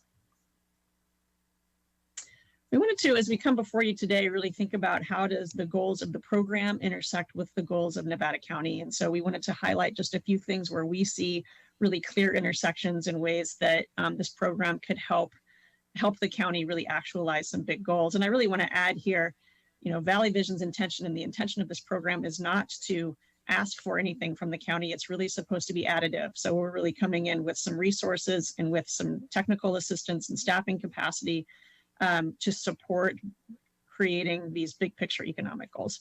So first of all, we were looking at the board's objectives around economic development. I want to really emphasize this high road careers and this like high quality jobs that have been emphasized. So that's really what the SURF program is about. It's about creating these high quality jobs, which also aligns with what's been identified in your own economic development plan.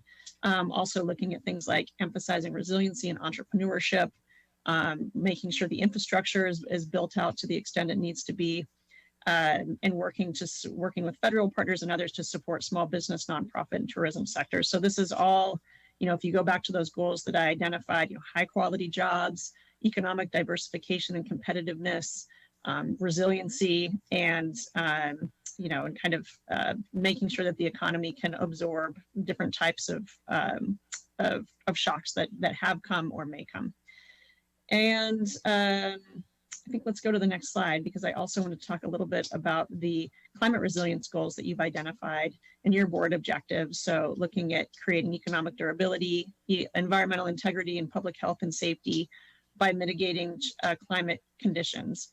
And, one of the great things I think about this program is it really is asking our regions to be responsive to local needs. And so the ways that different geographies might adapt to climate change looks really different on the ground. And I think in our region, and definitely in Nevada County, we're thinking about fire resiliency and forest management, and other issues. But as we think about, these big picture goals, we really want to think about what does that look like here, and what do we need in that realm to support a really healthy and thriving economy that's ready for any kind of climate effects that might come. Next slide, please. So just to emphasize here, and I think I already talked about this, so I won't spend a lot of time on it, but this is an opportunity for our region to build a comprehensive regional inclusive economic development vision. This type of opportunity to devote the amount of resources and time to it that the state has given us is not routine. So it's great to really take advantage of that, to bring some capacity to our region for collaboration and for building a big picture vision together. We want to create a pipeline for investments to support economic development projects. So it's not just about the SURF program, it's about how we can find other sources to support our big picture economic goals. And we also want to elevate communities that are in need and activate really supportive projects in that realm. Next slide, please. We looked at a recent research report with the Economic and Workforce Opportunity Profile that was done by the Los Rios Centers of Excellence, and just to kind of, reflect back to you maybe some of the core assets and challenges that you might be seeing in the economic realm in Nevada County. I don't think I'm telling you things that you don't know here, but thinking about the really beautiful natural environment, a vibrant creative economy, a really vibrant food scene, a destination for outdoor enthusiasts, high quality of life for residents, a long history of culture and innovation, and then a lot of assets in education, workforce, business attraction and retention, and entrepreneurialism and more. So really seeing a lot to build on if you're looking at the big picture economic profile of the county. Some of the challenges that we saw in that research report, and we've seen these in other counties too, but an aging population. So making sure that there's a pipeline for young people to come into the workforce, concerns about a daily net loss of workers, or people who live in Nevada County working in Nevada County, or are they going to other areas outside the county? And then finally, just staying competitive in wages, which is a challenge for many right now. Next slide, please. When we were lucky enough to be in Nevada County last month and see some of you, and I want to thank Supervisor Schofield for coming to the roundtable that we had. But we heard a few things, and if we think about really like what might this look like, and what types of programs might be supported in Nevada County. We heard about building a workforce around forestry, vegetation management, watershed management. We heard about financing and seed funding for small companies and startups. One example we saw was green waste. I would also add meat processing. So really looking at how to really help support those types of activities. And then finally looking for investments in environmental tech, such as manufacturing of fire suppression technology, organic processing and recycling. So these are all kind of concrete project examples that would align very well with the goals of SURF, and that this planning phase and that the SURF program could really help us develop out further, really help Nevada County develop out further and develop clear, actionable goals that could get funded through the program or other sources. So just a few examples there. And, you know, we've been looking across high potential sectors across the whole 8-county region, and this includes food and ag, tourism, health and life sciences, and more. Next slide, please. All right, so we want to talk just a little bit about what this looks like and how we're approaching this planning phase. And to do that, I'm going to turn over to Alana Ramsey. She is our SURF network coordinator and has been doing a lot of work on thinking about how are we going to get down to work with this. All right, thank you, Evan, and thank you for having us here today. So as Evan kind of mentioned, as we're going through this process, we need to take into account the different economies and needs within our region. And so in order to do that, we have this idea of working through the sub-regional planning tables. And you can see the 5 different tables that we have thought out here. And a lot of this, what happened was we identified some of these needs during our application process. And we continue to have these conversations as we go out into the community and talk with people about, you know, what are the priorities that they're seeing locally, as well as, you know, like Evan mentioned earlier, we did our round table here in Nevada County, where we learn more about the needs of Nevada. So we see these kind of regional planning tables being led by a sub-regional convener and also having like a partner who's doing outreach and engagement, because a really big part of the SURF program is including people who are typically left out of these processes. And so we want to make sure that we have somebody in each of these different areas who's well positioned to do that type of work. All of the people who are, not all the people, but each sub-region will have representation on our leadership council, which we see as being about 36 members currently. And the next slide will talk a little bit more about that. And what we really hope to do with this sub-regional approach is really dig in at the beginning so that once we think about what these priorities are and are able to identify them, where can we find potential collaboration across sub-regions, and then maybe transition to sector and strategy-based tables so that we're positioning ourselves to do really well in the implementation phase and compete against, you know, the other regions for the money. Next slide, please. So like I said, this is a visual of our leadership council and our governance structure. We have our collaborative members, which is kind of over 120 organizations right now from all these different stakeholder groups, and they feed into the various kind of planning tables that we have set. They represent different priority communities that you can see there on the right, and will lead some of the different activities that we've identified as being key to our success with this program. Next slide, please. Okay, so as Evan mentioned, what we're really just asking for you is to continue to support the efforts that are already ongoing in your county. This is a picture from the county roundtable that we held earlier in February. We also have Kimberly Parker, Tricia Lee Wilson, and others who are working with us. And we just want to stay in communication about what you're seeing, what's coming up for you as we move through this process. Next slide, please. This is just a list of other members that are currently part of our collaborative. So I mentioned a few already. We also have a strong partnership with Gil Matthew from NCERC, and also Sierra Business Council with Kristen York, amongst others. Next slide, please. Okay, so what we're really thinking about for our next steps is beginning to see the governance structure that we just showed you, and convening those sub-regional tables. We're really just starting the work now. So we have kind of this full 18 months ahead of us. Other things that we've been doing is advancing key research. There's a lot of research that needs to happen as the foundation for our regional strategy.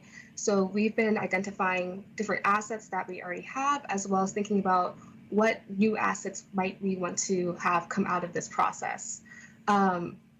As well as looking for potential ways to collaborate, and who might kind of take the lead on some of this research work. Then last but not least, we're drafting the timeline of those activities that I kind of mentioned a little bit earlier. So research, our community engagement, as well as maybe some capacity building and technical assistance activities. Next slide, please. All right, so this is just our contact information. So if you need to get in contact with us, or if there's anyone else who's listening into this call who sounds like thinks it sounds like a great opportunity, wants to get involved, our contact information is there as well, and more information is available on our website. I just want to again thank you so much for having us here today, and thank you for the support that you've already given us, and hoping that you'll continue to support. And I guess we'll open up for any questions now.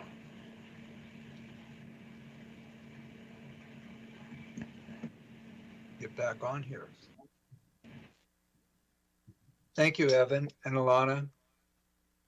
Thank you for the presentation that was given to us earlier on at the ERC Council too. And I think that this presentation is a little more focused on the county, and that's appreciated too. And I will tell you, it seemed like coming out of that meeting with the ERC that there was a lot of questions. It's going to be a bit of a long-term project and broad, some gray areas, I would say. But I would tell you, in talking to some of the leaders that were there following that meeting, like several days later, there's some great ideas that are coming out, and especially the regional aspect of it, of which it has to be. So really appreciate what you guys have done for us, and being so transparent is greatly appreciated. So I'll open up comments to the board. Supervisor Swarthout, would you like to start? Sure, thanks. Great presentation, really comprehensive. Very exciting to see the potential for some projects that we could do in our community. As you get into this, I really look forward to being a part of it, understanding it more. At some point, I have a great project that I would love to pitch. So when the time is right, hopefully we can connect on that. So thanks for your hard work. And I really look forward to seeing what we can accomplish here as a county. Thank you. Supervisor Hall. Yeah, thank you for the presentation. Yeah, I'm most interested in looking at how we can benefit from the regional approach. And I think you touched on some of the issues that I think are going to be most important to us. For example, green waste, maybe biomass facilities, organics, recycling, things that we are struggle to take on by ourselves, but are regionally in great need.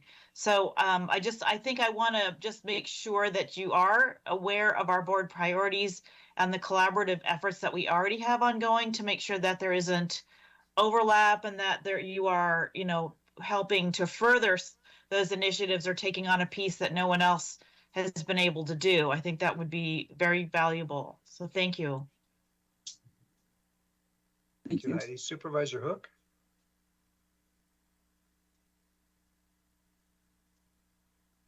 Oh, good afternoon. Thank you again for a great presentation. That was it's always interesting. I look forward to see where we move forward on some of these initiatives.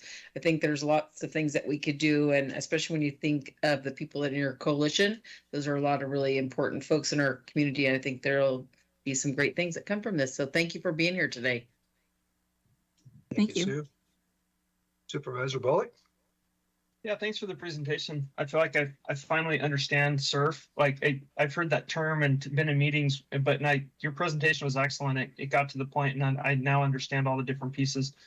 Similar question to, I think it's been brought up, but what's the process for formulating plans that will we will have some visibility on, and what's the time frame on that? And I'm assuming that Kimberly Parker, as our member to the coalition, will probably bring that forward for the board, but just a quick question there.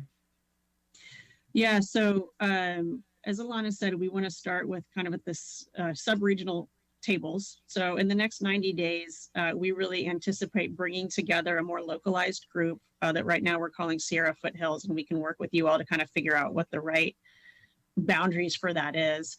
And part of that is really to surface projects, is really to talk kind of surface projects, assets, challenges. And then on a parallel track, we'll be doing a lot of regional scale research. So we'll have information to bring back to you as well, in terms of really thinking about, what's the market analysis, and what are some of those more technical economic sources of information that we could bring to help decision making. So, that's really the first step. I see that as the first maybe 1/3 of the planning phase is really oriented around those local level planning and integrating research into that.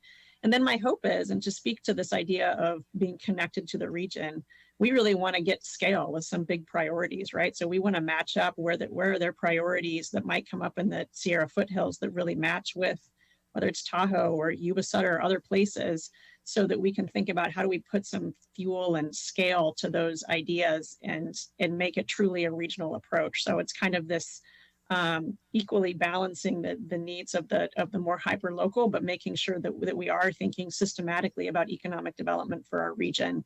And I think in the second part of the planning phase, we'll be able to really be honing in on those priorities and then working as a coalition to advance particular projects, priorities, sector strategies, and things like that through the SURF implementation or other sources. Yeah, do you answer my question? One kind of asking a crystal ball question a little bit, but do you think that projects identified in the SURF will be aligned more advantageously for state or federal grant funding in the future? Should we get something that has that regional effort? Obviously, that's the tertiary benefit is probably some grant funding down the pipeline there. I really think that will, and we've even seen that already with some federal sources. We do a lot of work with the Economic Development Administration, and they're watching this program really carefully and aligning some of their priorities, and I think poised to do that. I also think this is a different way entirely for the state to be thinking about economic development, and so when they're looking at, their list of priorities coming out of their 13 regions, I think there's going to be a lot of alignment across agencies to help support that. It's really a whole new framework of how they're doing their planning and prioritizing. And I have to think that that's beneficial to multiple agencies. So I really see this as a bit of a shift in how the state thinks about funding. And there's a lot of interest on the federal level to align with it as well. Cool. Yeah, great. Thank you so much. Thank you. Again, thank you, Evan and Alana. Madam Clerk, is there any public comment on this? Chair Schofield, there are no written comments and no members of the public waiting to speak. All right, very good. Are there any further comments from the board? All right, seeing none, I guess we need a motion on this. This is only the acceptance of the presentation from Valley Vision as the regional convener for the comprehensive, for the SURF. Do I have a motion? I will make that motion, Mr. Chairman. Motion District Supervisor 3. Swarthout, second. District 5. Supervisor Bullock. Roll call, please. Yeah, would you like a roll call or a voice vote, Chair? Oh, we can just, well, I don't know. It's virtual. I think we have to do roll call, yes. Let's do roll call. Okay, District 4? District 4, yes. District 3? District 3, yes. District 1? District 1, yes. District 5? District 5, yes. District 2? District 2, yes. Thank you. Thank you again, Alana and Evan. Thank you. All right, at this point, I'd like to just make a note. Item number 29, which is the hazardous vegetation abatement code, was pulled from the agenda. Our thinking being that there may be people that would like to be in the chambers for this one, and the fact that a number of first responders would probably be with us also. So we postponed that until a later date. So at this time, what we're going to do is go into a closed session. We'll come out of the closed session before lunch and come back to brief announcements from the rest of the board, and then we'll go into lunch from there. So, County Council, Kit, would you read us out, please? Yes. So pursuant to Government Code Section 54957.6, a closed session of the Board of Supervisors will be held for the purpose of reviewing its position and instructing its labor negotiators representing the designated, labor negotiator representatives for Nevada County are Caleb Dardick, although I'm not sure he's able to be there, so perhaps somebody's standing in for him. Assistant Executive Officer, also Stephen Rose, and Resource Director, and Lisa Charbonneau, our labor attorney. The labor negotiations concern the Sheriff's Management Association and the Probation Peace Officers Association. Thank you, Kit. And just reminding all of the board members that we will get off of this and go to the closed session Teams link. Very good.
Okay.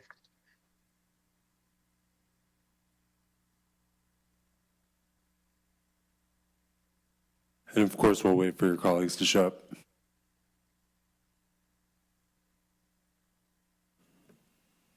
Okay, we are live, so we are just waiting. This is the meeting of the Nevada County Board of Supervisors office, and we'll be right back.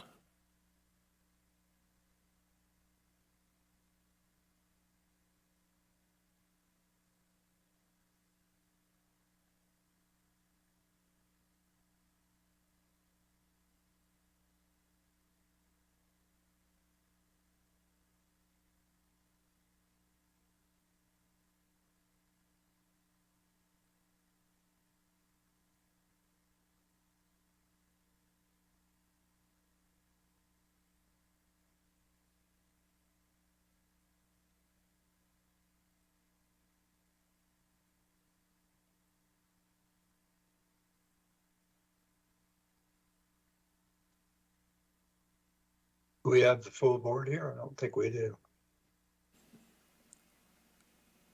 We are waiting for Supervisor Hall.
I wonder if Supervisor Hall is having problems getting back in. Well, you said 11:30 and it's just 11:30 on the button, so we'll see.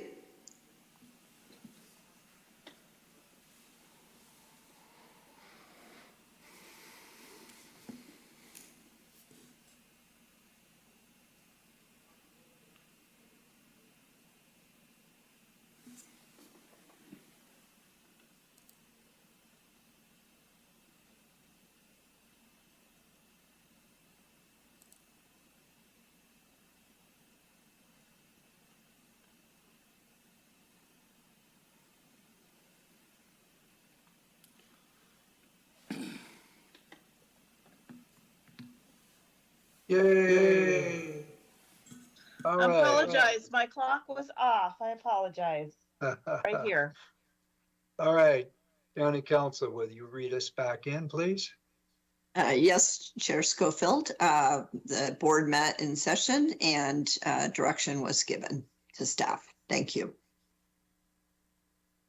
Very good. So what we have left on the agenda, and it's scheduled for the afternoon session, but I think announcements, we can just go ahead and do those now. Those of you that have announcements. And then all we will have in the afternoon is the one scheduled item. So would anybody like to start? Anybody? I Somebody- could. Oh, go ahead, Heidi. Okay. So let's see. I participated. So the Sierra Nevada Conservancy, we are participate on that in that group. We are part of the Central Sub-Region, and our representative is Supervisor Gustafson from Placer. So we do calls before the meetings, and so we review what's coming up at those meetings. And I had one of those calls, and happy to report out that 3 of the grants that are up for a vote on Thursday are for Nevada County, and they include the Deer Creek project and the South Yuba Rim project and some project up in the Andaman Forest. So our group supports them, and so we exciting to hear if that goes through. And again, that meeting is on Thursday. I did participate in a call with for NACO, a subgroup of the Public Lands Committee. This subgroup is forming itself as what they're calling recreation counties. So there are counties that have recreation as a big part of their tourism and economic development. They're not being well represented on the Public Lands Committee, and they are feeling impacted by that lack of representation and also by this potential PILT donation that every county is being asked to provide. We can have more discussion about that later, but participating and representing Nevada County is, being a county that cares about recreation on our public lands and wanting to support that. We did have our circle or our South Yuba River cohort meeting, which was excellent. Sue was there as well. Just kudos to Erica for organizing us so well and keeping our projects moving, including getting the master plan on recreation started with input from folks. I've had several meetings with folks who wanted to talk to me about the upcoming Rise Gold mine issue. At this point, I am allowing anyone who wants to talk to me about it on any side of the issue to meet with me. I'm simply listening and taking in the information, and so being transparent about that. I did participate in the, I think what's kind of quarterly right now, PG&E check-in that we're having with, I know Sue was also there. I'm not sure who else was able to participate, that RCRC is hosting, and the PG&E folks were reporting out from the last meeting where we raised numerous complaints about issues going on with trees, the way they're handling trees coming down and PSPSs and so on. There have been some improvements in my district, and but not a lot, and so and that's been the same. There were a lot of complaints still across the region, and so we do have PG&E listing every issue and coming back and reporting back on it. So although the issues are still there, I feel confident that they're beginning to address them. And one of the most important things they announced was that they're having a group to deal with their contractors and subcontractors, because that's the place where we're not getting, subcontractors coming out sometimes, taking down trees and limbs and then leaving trash or staging the wood in areas that are actually impacting our safety. So they are establishing a work group to talk about that. And I'm sure Sue will have some more to report out on that group as well. I did have a meeting with Dr. Cook just to check in on public health issues in the county. I attended the NEO Friendship Club meeting where they're looking at an expansion. It looks fantastic. It's going to be a great project moving forward.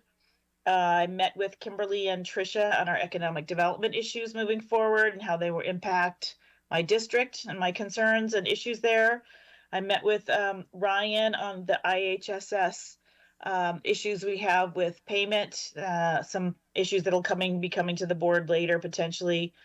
Participated in a Rural Partners White House call. These are calls that happen regularly where they report out to us, our direct rural representative in the White House, on funding opportunities. And I'm pleased to say that most of the time, what they're reporting to us is not new. Our staff are really on top of all of that, but I do try to forward any information that comes from that.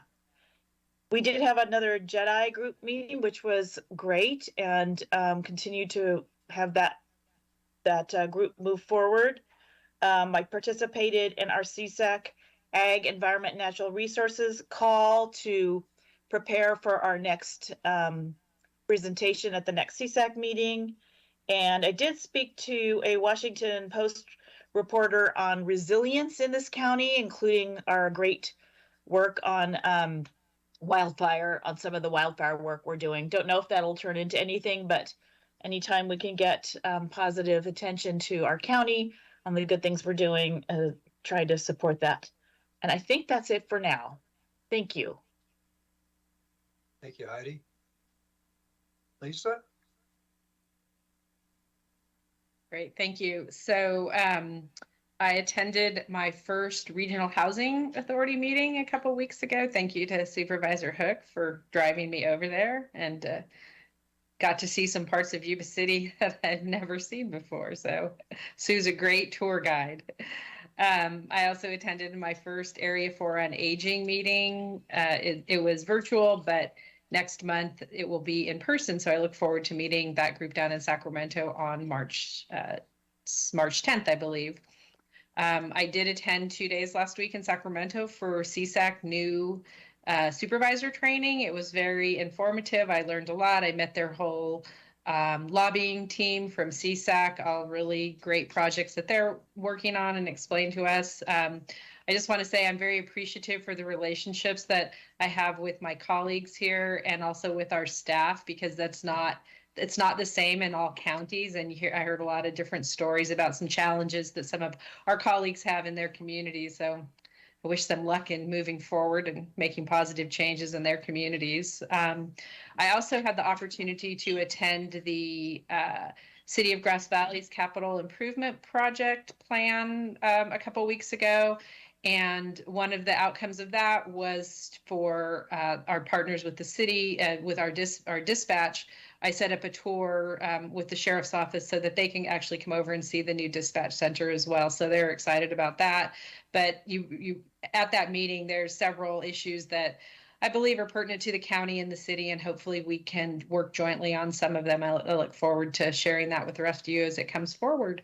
And the other thing is I sit here watching out my front window. I don't think I've ever seen this much snow in Grass Valley before. I mean, Ed, you've been here longer than I have, and I know you lived in downtown Grass Valley, and this is just it. I've never seen it like this. We're going to be shoveling it out for days. So everybody be safe out there. I haven't seen a single car pass through on my street for the last 3 hours. So people are staying home and staying safe. Thank you. Thank you, Lisa. Artie? Thank you. I think since the meeting started, I got a foot of snow out here. It's crazy, even for Truckee. I attended a housing hub brief, which is a way that government agencies can kind of contribute to this model that helps developers streamline building housing units, and that's through the North Tahoe Community Alliance. I think they're going to do some good stuff. Used to be a kind of a T-bid organization on the North Shore, but they changed their name and changed their mission to meet some housing needs. So I'm excited because anything on the housing front contribution is helpful. And I think that housing hub is going to be supported by everybody. Maybe not directly financially, but definitely the concept is being supported by the Community Foundation and the town and the counties and everybody. I met with Allison and Craig and Jeff regarding the Fire Safe Council and how we're going to try to meet some of the needs in Eastern County with the Fire Safe Council and their the level of capacity they have going forward, particularly coming up this summer. So more to come there. We're just trying to work through it. We had a meeting that we're scheduled to do in person tomorrow at noon, but obviously that's going to be delayed based on the weather. I met with Truckee Donner Park and Rec. As Supervisor Hall mentioned, we had our Jedi meeting, and the next Jedi meeting I'm going to be in person because it's hard to get the vibe when you're in East County on a screen. But I'm going to try and get down there for that next one. Exciting. We had the school superintendents, which was really eye-opening to hear about the issues they face in our community with equity and diversity, inclusion, and some of that. So it was just very eye-opening to me, kind of re-energized our commitment to that subcommittee. And then I had the Truckee River Basin Water Managers Group planning session. That's where we plan our calls with the Department of Water Resources and a number of other water conservation and tribal entities. And then obviously we had our library advisory committee. Nick and Ariel and Allison play a huge role in keeping the library project moving forward, and we're looking at some bond pulling with our partners at the town of Truckee. So that project is moving forward, looking for the resources financial resources on the library. So just want to thank staff for the great work being done there. We toured a potential 8-unit site on Northwoods for workforce housing that the Workforce Housing JPA, the 501c3 that's being formed, may purchase and try and keep 8 units up there in Eastern County. So that's exciting. And then the big news, I went to NACO, National Association of Counties, on behalf of Supervisor Hall. She's the representative for NACO and I'm the alternate. And it was just an eye-opening experience. It was really pretty cool to see all these different counties. And then we were obviously a member of the Rural Caucus and also the California Caucus. And we met with a lot of our delegation, our federal representatives, Padilla and Feinstein, and Kevin Kiley, his office. And then also, I'm missing somebody, Wamalfa, excuse me. No longer our representative, but definitely working to help the county if he can. I as well met with Dr. Cook, our public health officer. That was the second time I met with her. It was nice to see her. Excuse me. I got invited to present to the regional meeting of the tax collectors, California Association of County Tax Collectors and Treasurers in Grass Valley. So that was pretty cool. Talked to them for a little bit and actually met some people I knew that have jobs in that industry.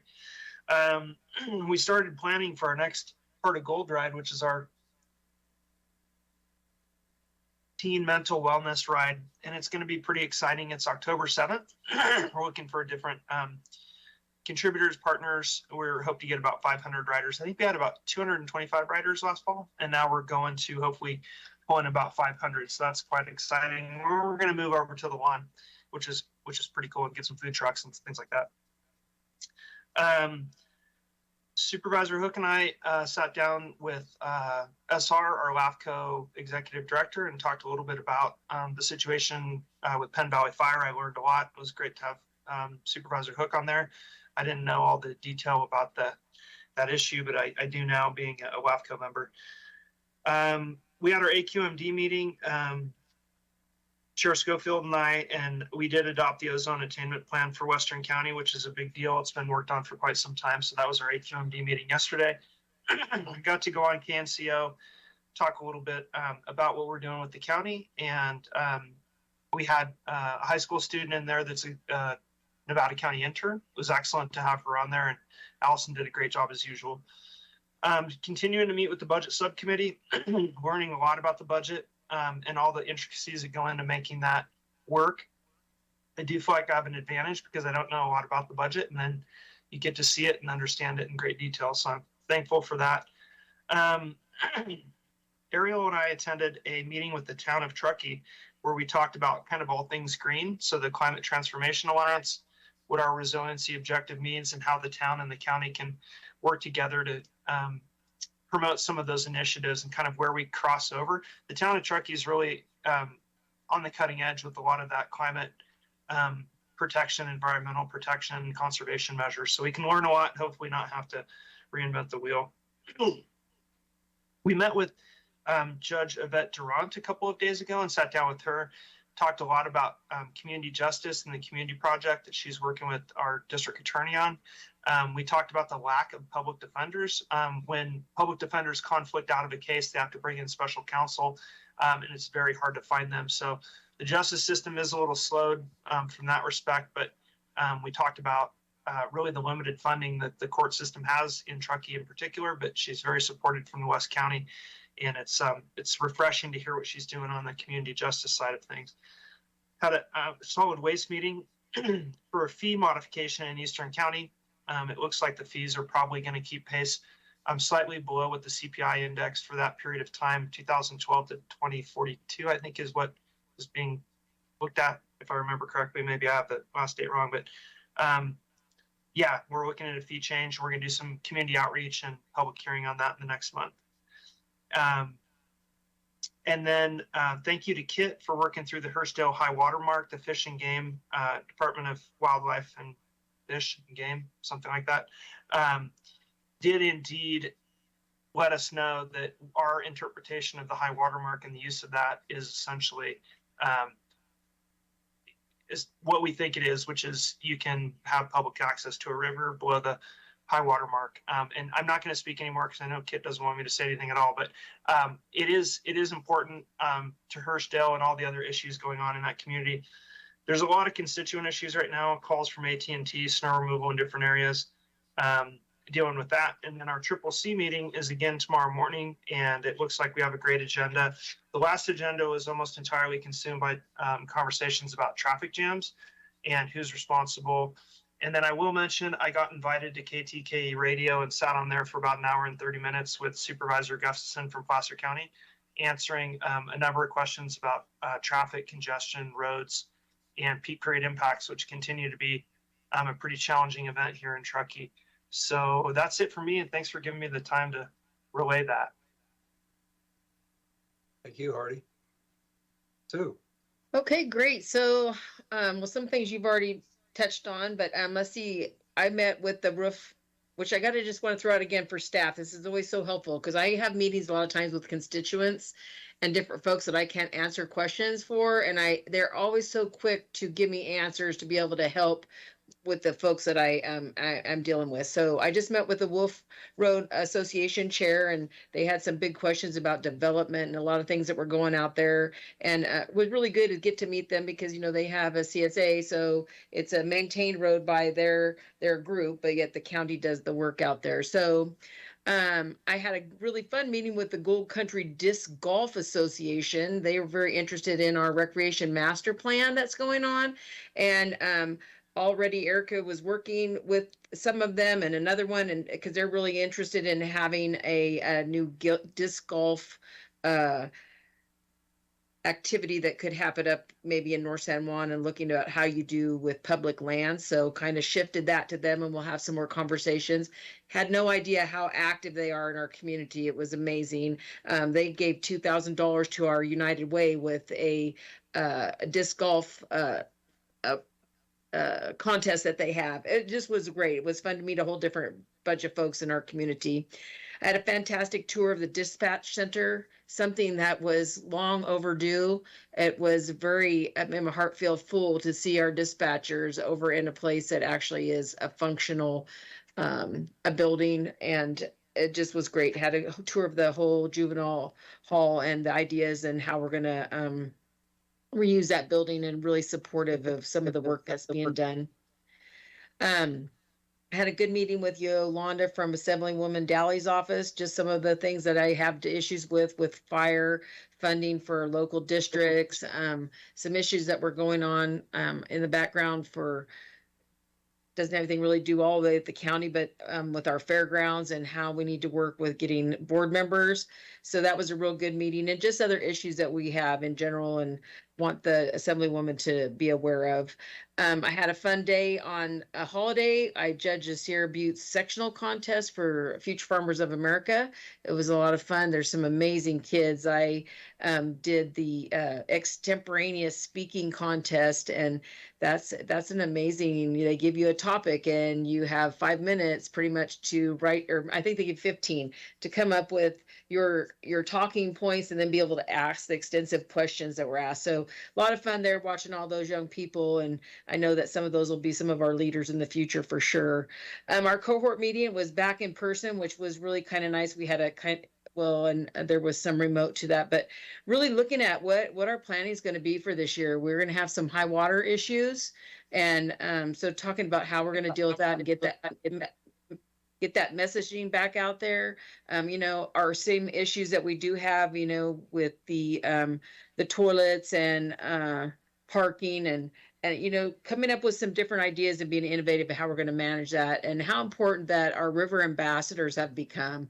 We're challenged, especially on the weekends with visitors, and remind people too, I just want to take this point, if you're interested in volunteering, reach out to that group because they're doing an incredible job on messaging down there. And life jackets, there's a lot more to come, and we'll be in we'll have more to update with the new bandanas that are going to go on and the messaging for keeping our Yuba safe and the folks safe for being down there. Had a good town hall in Rough and Ready. We all know that we're having some challenges, and if you don't, we are, with the fire station there about to close. Was a good meeting. There was a lot of folks that came. There was a lot of conversation about where that's going, and there'll be a follow-up town hall meeting in Penn Valley on March 8th. Because there has been some good conversation going on. This is a LAFCO issue that's going to help. They're kind of leading the way, and Hardy did sit in on a meeting the other day and just see what LAFCO's, how do they manage it? Because they're the ones that kind of develop the spheres and the lines that where our fire services all serve our communities. I had a good meeting with the RCRC, a little more onboarding, and that was about 30 minutes, and that was good. Just some more questions answered because I'll have another RCRC meeting coming up next week.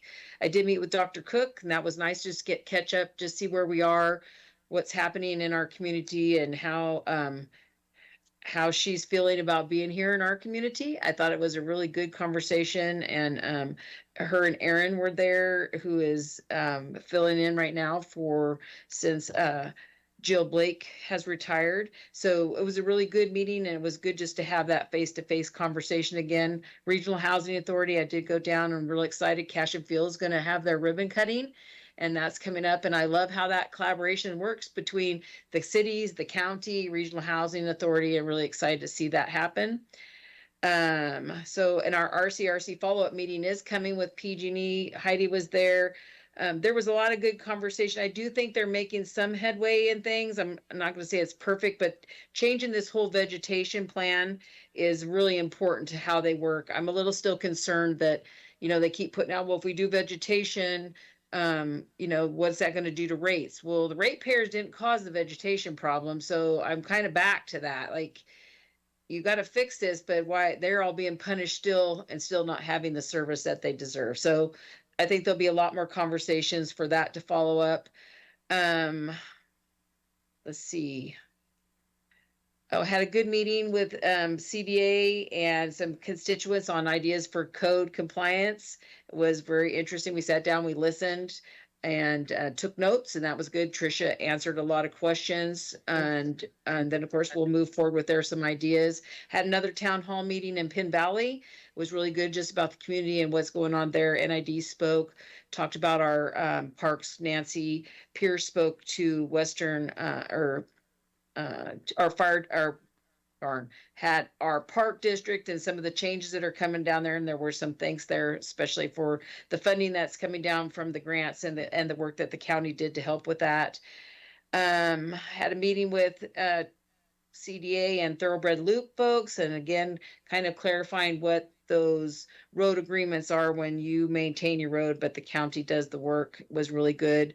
I toured Beale. I had a Beale Air Force tour last Friday. It was a rainy, wet day, but it was a great day because I am actually going to be an honorary commander there this year, and I'm representing the 7th Space Warning Squadron. So if you all see that weird square that's out there that does all the radar work, that's where I'll be working with. And it's crazy how young all those people look. I was like, boy, they're so intelligent. It's amazing what they do in that little square box. So anyway, it was a great tour. Got to know, and we keep working with our relationship with Beale, and I'm going to give a shout out to Steve Rose and HR, because we're actually next week we're even having I think they're having a work fair, a job fair out there next week. So that's really exciting to see that happen. I met with LAFCO on our budget subcommittee meeting, and I did a couple of other webinars on housing and homelessness, and I think that's all I can remember because I didn't bring my notes. So I think I got it all. So thanks for letting me talk. You did all that without notes? My gosh. Well, I made some little ones, but the other thing I do want to give a shout out to is because this week, really, some of my meetings all got canceled because of snow. And I just want to give a shout out to all the staff that's worked so hard on this. It's been crazy to have to deal with closures and the roads and trees falling down. And our public works staff is out there just working like crazy, trying to keep the roads cleared. And I appreciate that. We had a few inches in Pin Valley yesterday. It was quite beautiful. And I'm glad it's not the foot they were predicting, though. I'm going to tell you that. So we can leave that in Grass Valley and we'll come and visit it. Sorry, Lisa. Some of us still have to get home. I know.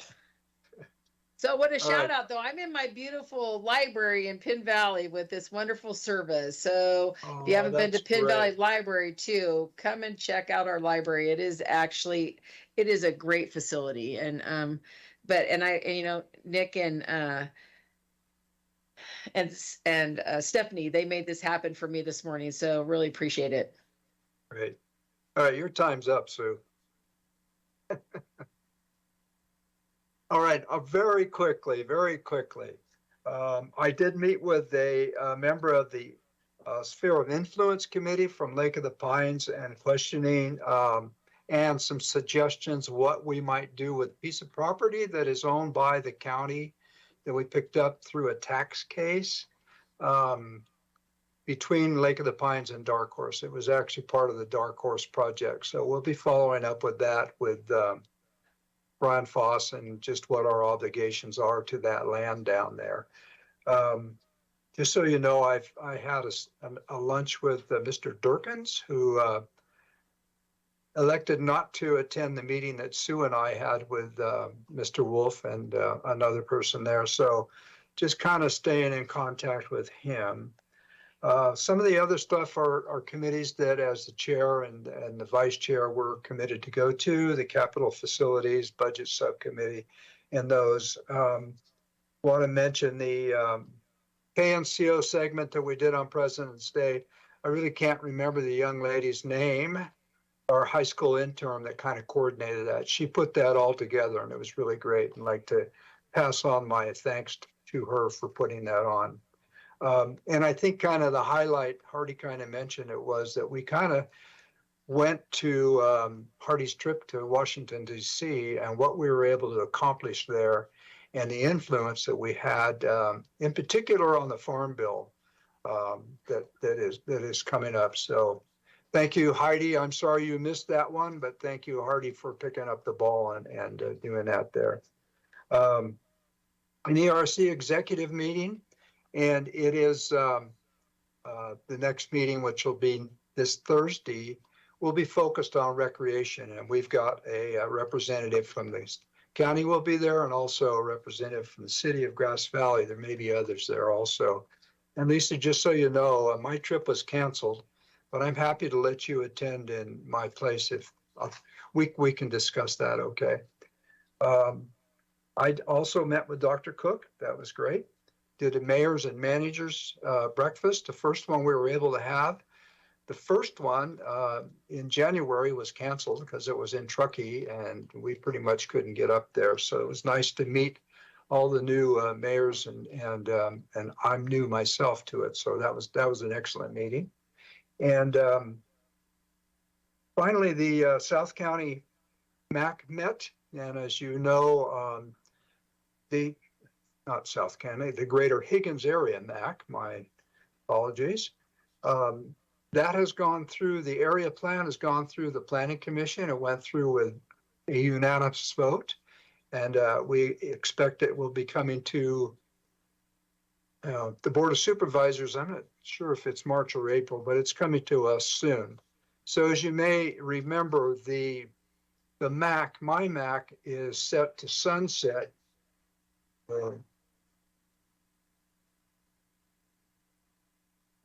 Carol, that's my wife. We are scheduled to be sunset once the area plan is approved.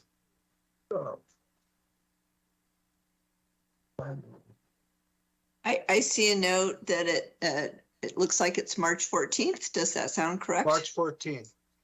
And we held the meeting in the Empire Room because there was a conflict at the Higgins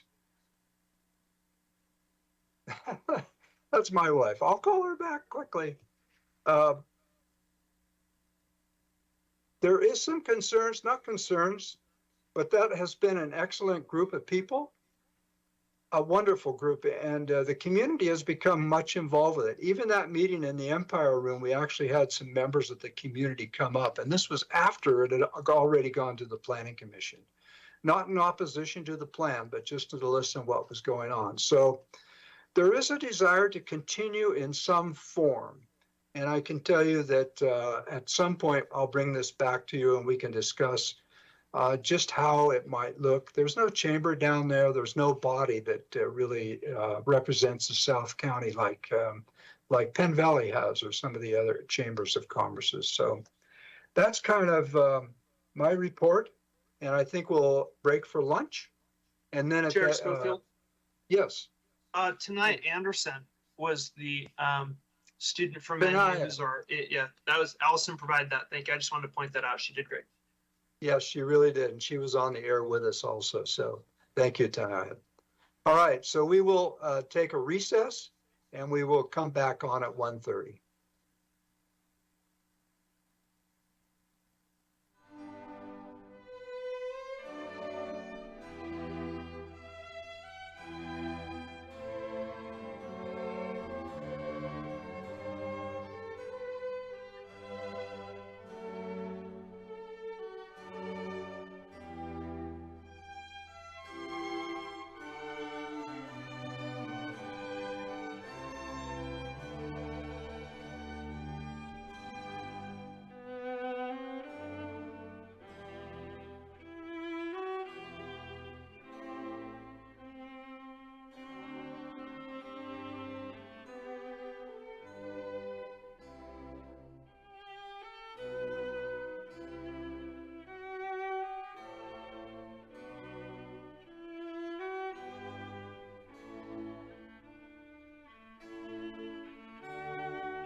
Oh, there she is.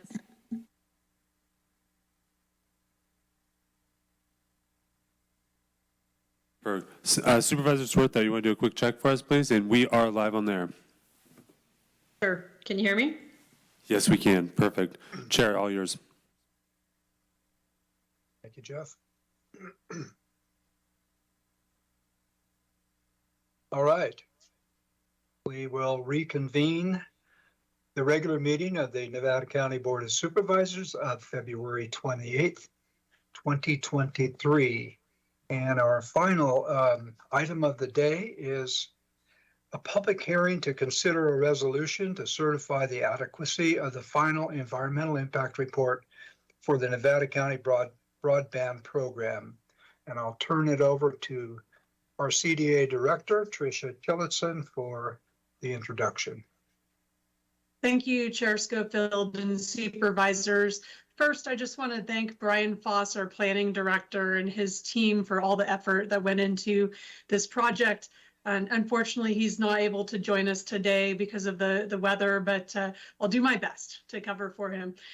We also have Nanette Hansel. She's a project manager with Ascent, who you'll hear about or hear from here in a moment. And then Steve Monahan, our Chief Information Officer, is here as well if you have any questions. So Jeffrey, could you bring up the presentation? And as that's coming up, we can go right to slide number 2 here. And I was just going to give a brief background. Obviously, the board objective for broadband is to expand broadband. And there's many reasons for this, but primarily to support economic development, distance learning, teleworking, like many of us are doing now, telemedicine, and just quality of life in general for all of our residents, whether you're at home or you're operating your business from home. And all of this comes to play as we implement our Nevada County Broadband Strategy Plan and policies, of which this project was one project I did to help promote that. We could go to slide 3 now. So Nevada County's role, there we go, thank you, is really to promote increased local coverage, to do training sessions and demand surveys, which we've heard about throughout the last year. We also last year adopted a Dig Once policy and the broadband strategy plan. And then we're also awarded significant grants to our internet service providers, many of which are local providers. And we've had some success there. And then preparing this programmatic CEQA environmental impact report is one of those items as well. And now we could go to slide 4, please. So the program EIR, which is why we're here today, the board approved via resolution 21455 a contract with Ascent Environmental Incorporated to do this work. And this work was really funded by PG&E settlement funds and the California Emerging Technology Fund. Next slide, please. There are many benefits of doing a programmatic EIR. One of those is to avoid duplication of analyzing environmental impacts for broadband type projects. So this will help accelerate future broadband projects. It also helps us identify known environmental resources that we can avoid and protect during construction. It'll allow us also to rely on the findings in this environmental impact report so that future projects are ministerial, which again will just help accelerate the evaluation of those projects. And it'll save significant time and money for the county and our broadband project applicants. Next slide, please. The scope of this project was countywide, including the incorporated cities and town. It did not include state or federal funds, so we were able to do it quickly and very cost effectively, does not. And then fiber and underground installation is also discussed, as well as above ground equipment in this program, or programmatic EIR. There are some wireless infrastructure features like building mounted equipment, existing poles and towers, and then limited new towers up to 100 feet in height. And then with that, I'm going to ask Nanette to jump on and we can go to the next slide here. All right. Can you hear me? All right. Thanks so much, Tricia. Good afternoon. Again, I'm Nanette Hansel. I am a principal and project manager with Ascent Environmental. Next slide, Jeff, please. As Tricia said, the program EIR covers all portions of the county, including incorporated jurisdictions, the area outlined in orange here. In my brief presentation today, I'll provide an overview of the EIR and findings. Next slide. I'll touch briefly on why we prepared a program EIR, elaborating on the information Tricia already provided, the CEQA process steps and timing the county followed, a summary of the EIR findings, those resource topics that require more detailed study at a project level, and the primary issues raised in comments on the draft EIR and the limited revisions that were required to the text therein. And then I'll hand it back to Tricia to walk you through today's board action. Thanks for changing slides. So section 15168C of the state CEQA guidelines defines those cases where use of a program EIR is appropriate. It essentially states that a program EIR can be used where a series of actions can be described as one large project, and where those actions would have similar environmental effects that can be mitigated in a similar way, which is the case here with the broadband program. Some of the primary advantages to use of a program EIR include that it ensures broad consideration of cumulative impacts in one document. It avoids duplication of analyses in multiple similar documents. It allows broad consideration of alternatives and program-wide mitigation. And maybe most importantly, it streamlines environmental review for individual projects that are consistent with the program. The first step in the CEQA process was scoping, the purpose of which was to solicit input on the scope and content of the EIR. The county received 3 agency letters on topics to address.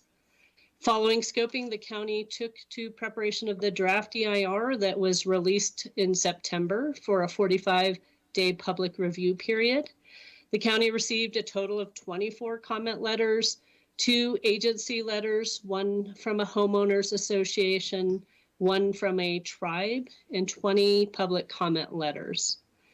The final EIR released on February 10th.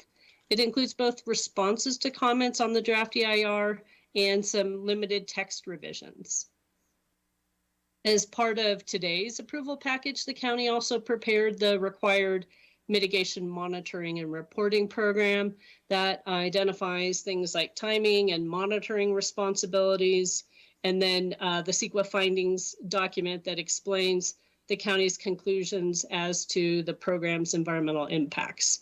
And both of those documents are part of today's board packet. Next slide, please. So the EIR was a full scope document, addressed in detail the topics you see listed here in standalone resource sections. Other CEQA topics were addressed in a catch-all section that addressed effects found not to be significant. There were a total of 15 potentially significant impacts for the proposed program, and the bolded resources are those where that is the case and where mitigation is required. Ultimately, the EIR found that all environmental impacts of the program could be mitigated to a less than significant level. Next slide, please.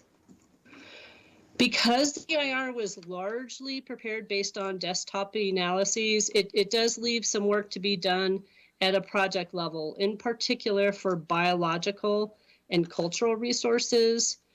The EIR has prescriptive mitigation in both of these areas, such that at a project level, the county and/or a project applicant must retain qualified specialists to do site-specific record searches, database searches, and field surveys to identify resources that are present.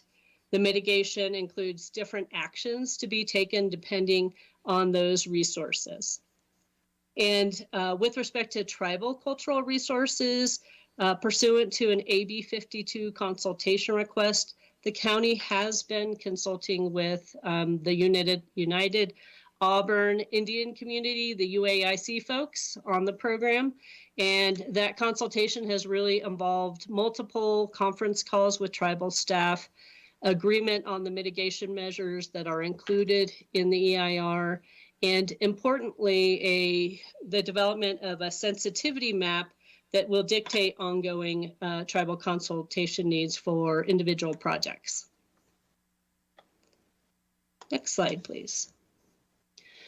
I think it's fair to say that generally the comments expressed widespread support for expansion of broadband service in the county, with specific concerns noted about the potential public health and safety effects related to wireless broadband infrastructure in particular, and then to a lesser extent, the potential for utility conflicts and highway encroachments, which are really matters that are addressed through standard BMPs and permitting. Tribal coordination was another topic. The Shingle Springs Band of Miwok Indians asked to be notified of subsequent project activities. And so in response to that request, we made some refinements to the tribal mitigation measures to add them to the notification process. Next slide, please. And the county prepared a single master response to address comments pertaining to public health effects of wireless infrastructure. And it did a couple things. First, it clarified that the county's intent to use fixed wireless is really intended to be in limited cases only, such as where there's challenging terrain and or sensitive resources. It summarizes the role of the Federal Communications Commission, the FCC, which provides wireless technology oversight and is responsible for establishing exposure standards related to radio frequency or RF emissions that protect public health. And finally, it describes that pursuant to the Telecommunications Act of 1996, the county really can't deny a project based on RF emissions as long as the project complies with FCC exposure limits. So for these reasons, and because any project that would use wireless infrastructure would be required to comply with FCC standards, and the county would condition that through the county review process, we concluded that the wireless infrastructure could be implemented under the program and it would not adversely affect public health. Next slide, please. And finally, I'll just close with stating that the comments on the draft EIR did result in some refinements to the county project objectives. There was an oddly written objective that was corrected, and there was some minor revisions to the tribal mitigation in the draft EIR. However, the EIR conclusions stood as presented in the draft EIR, and that is to say that the EIR found that all impacts of the program could in fact be mitigated to a less than significant level. And next slide, and Tricia, I think I'll turn that back to you to review today's board action, but I'll be available to answer questions. Thank you so much, Nanette. So before we get into the public hearing portion, I'd like to just review the staff recommendation, which is to adopt the resolution certifying the programmatic final environmental impact report. And then, of course, Nanette, myself, and Steve Monahan are all here if there are questions throughout the public hearing process. Back to you, Chair Schofield. Thank you, Tricia. Okay. I'm torn here to go to the public hearing process or to open it up for comments first. I think I lean towards opening the public hearing process. So unless there's any objections. All right. Madam Clerk, do we have anyone on the line? Chair Schofield, we don't have any, well, we are, one second, sorry. We are not having any callers calling in right now for public comment, though we did receive one written comment this morning. Okay. Madam Clerk, why don't you go ahead and read that? Okay, so this is from Jezra in District 2. While burying the broadband utility lines is a laudable goal, it also comes with increased costs and time delays compared to hanging the utility lines on the utility poles that are already installed throughout the county. Rural areas can only get internet from a satellite, need broadband now, not in another 5 to 8 years. If the public are paying for the lines, then the public should own the lines. Publicly funded utilities should be ratepayer owned. Taking money from the people and giving it to Wall Street owned ISPs to implement what is basically a regional monopoly is a surefire way to have a poorly maintained network that is prohibitively expensive. And that is all of the public comment we received. Very good. And still nobody on the line? That's correct. No callers. I would suspect that if we were in the chambers, we may have had a few more comments, but as was brought up by Nanette, there were public comments that were made throughout the process. And I think they were well covered within the EIR. So thank you, Nanette. And I will then open it up to our Board of Supervisors, and I'll recognize Supervisor Hall, who in my mind kind of has championed the broadband issue for a number of years. So Heidi, would you like to take it? Thank you, Chair Schofield. I'm just thrilled that we are doing this programmatic EIR. I think we are standing head and shoulders above the other counties who are in this situation. And I don't know that anyone else has initiated this process, and I think they are watching us to see how this works. I think the balance is pretty good in terms of how much we will cover with this programmatic EIR to make it easier for individual providers to come in and establish the service.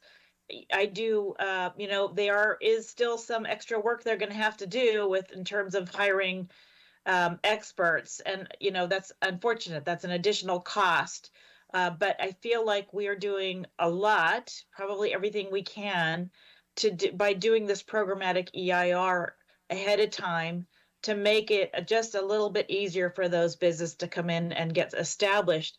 It does sound like whether it's above ground or underground, that this EIR is covering both of those. So unless I'm wrong, you don't need to, if I'm wrong, please correct me. Otherwise, that means that a provider wanting to come in and go underground or stay above ground, either way is covered by this programmatic EIR. So I'm just very thankful to staff for putting this together, being so innovative and helpful to our local businesses and to help us get more broadband in place here.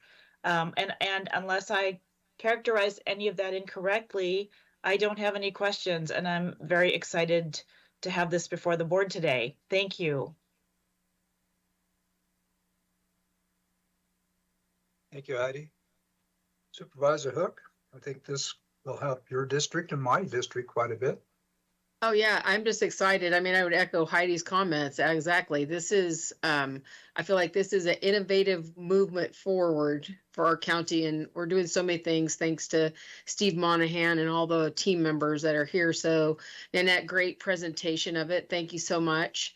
And I think it says a lot to it that there weren't a ton of comments ahead of time for this. I think this is what people are looking for, and I think you guys did a good job putting this together. And I know when we get, this is just going to be something that helps promote some of those little smaller ISPs maybe to come in and take a chance with us. So yeah, I know my district in a lot of different areas of that, from the town of the little towns to the extended rural communities, are going to be thrilled when we can finally move some of this forward. So thank you very much. Thank you, Sue. Supervisor Bullock. Oh, thank you. Yeah, thanks for everybody who championed this thus far, Steve and Supervisor Hall and others in the county who have just put a tremendous amount of work into making sure that we're set up to start getting the groundwork put together and the infrastructure. And it is my understanding that the smaller ISPs would be the first people to benefit from a programmatic EIR like this, contrary, I think, to the comment. So I just wanted to make sure I understood that correctly, because obviously anything that reduces cost reduces that barrier to entry. So I think that's the case. I understand everything you brought forward in your summary, Nanette. I just had one quick question on the tribal mitigation measures. And I recognize the tribes that you listed, and I understand that the Nisenan are not a federally recognized tribal entity, but I'm wondering if you checked with them or if the state of California prescribes any method to involve them in this process. Yes, I can respond to that. So they were notified when the they were notified in several ways. We reached out as part of the scoping process. We had heard from the Native American Heritage Commission about potential tribes that should be contacted, and they were among the several that were contacted. Only UAIC had requested formal consultation pursuant to AB 52, but then the Shingle Springs tribe submitted some late comments on the draft EIR and asked for just notification. I'm sure if there was interest, Brian could easily add them to the notification process. Obviously, the tribal consultation will be an ongoing process, but they were notified. Great, thank you. Yeah, thank you. I don't have any other questions. It's just good work. Looking forward to getting this on the ground and hopefully getting the infrastructure built. Thank you, Hardy. Supervisor Swarthout. Thank you.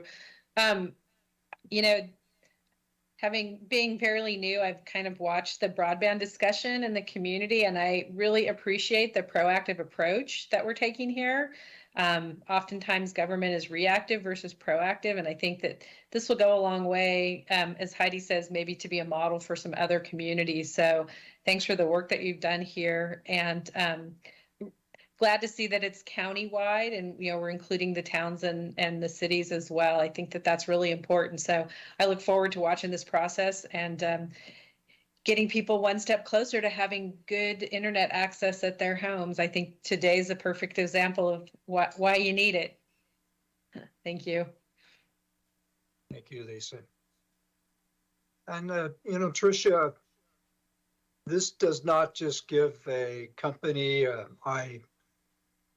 ISP, IPS company the right to come in and just start digging. They still need to go through the process with the planning, right? Chair Schofield, that's absolutely correct. Yeah, they would submit a project just like any other project. What would speed it up is we wouldn't necessarily turn around and say, you have to do a full EIR necessarily. This might help address all of those issues in advance. But as others have mentioned, there are certain things that they may still need to hire the professionals to come in and take a look at certain items, depending on where the project is and the scope of the project. Right. And Nanette, if you have anything to add, please jump in.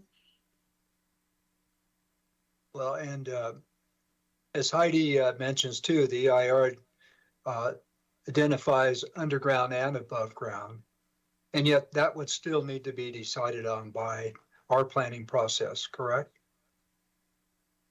Again, it depends on the scope of the project. There are some very simple projects that just apply for an encroachment permit. And if it's fully within the road right away and going on existing power lines, it's a simple encroachment permit. But those larger scale projects especially would go through the whole planning process and potentially have to obtain a couple different permits. It just depends on, again, the scale of the project and the project scope. But this EIR will definitely help expedite those projects. And as Supervisor Bullock mentioned, I think this will definitely help our smaller ISPs, the internet service providers, just such as Nevada County Broadband, fiber, and some of our other local ISPs. Yeah, and I greatly support them too, although my eyes are looking at the bigger projects, especially down in the South County. So thank you, Tricia. Thank you, Nanette. Is there any other comments? Well, seeing none, I think we can go to a resolution, and I'd be looking for a resolution of the County of Nevada certifying the programmatic. Chair Schofield, did you close down the public hearing at some point? I did not hear that. Oh, you probably didn't hear it, Kit. But I'll close down the public hearing portion of this. Thank you, Kit. So with that, I will be looking for a motion, a resolution of the County of Nevada certifying the programmatic final environmental impact report for the broadband program in accordance with the California Environmental Quality Act and making certain findings, adopting a mitigation monitoring and reporting program, and adopting findings of fact for the project contemplated by the final environmental impact report. District 1 Supervisor Hall, so moved. Motion Supervisor Hall. Second, Supervisor Hook, District 4. Second, Supervisor Hook. Madam Clerk, roll call. District 4, District 4, yes. District 3, District 3, yes. District 1, District 1, yes. District 5, District 5, yes. District 2, District 2, yes. Thank you, Board. And I want to give a final thank you to our staff that put this together today and put together a very good meeting. Greatly appreciated. And with that, Wait, Supervisor Allison, unless Schofield. you have a comment. I'd like Yes? to just make some closing remarks and introduce you to Craig Griesbach, our Emergency Services Director, who will absolutely. give a brief storm report to the board and the community. Thank you, Allison. Allison, could I first, and Chair, just I want to start by acknowledging, I've gotten a lot of messages and been online during our lunch break. I just want to acknowledge to folks who are out there that it has gotten very frightening.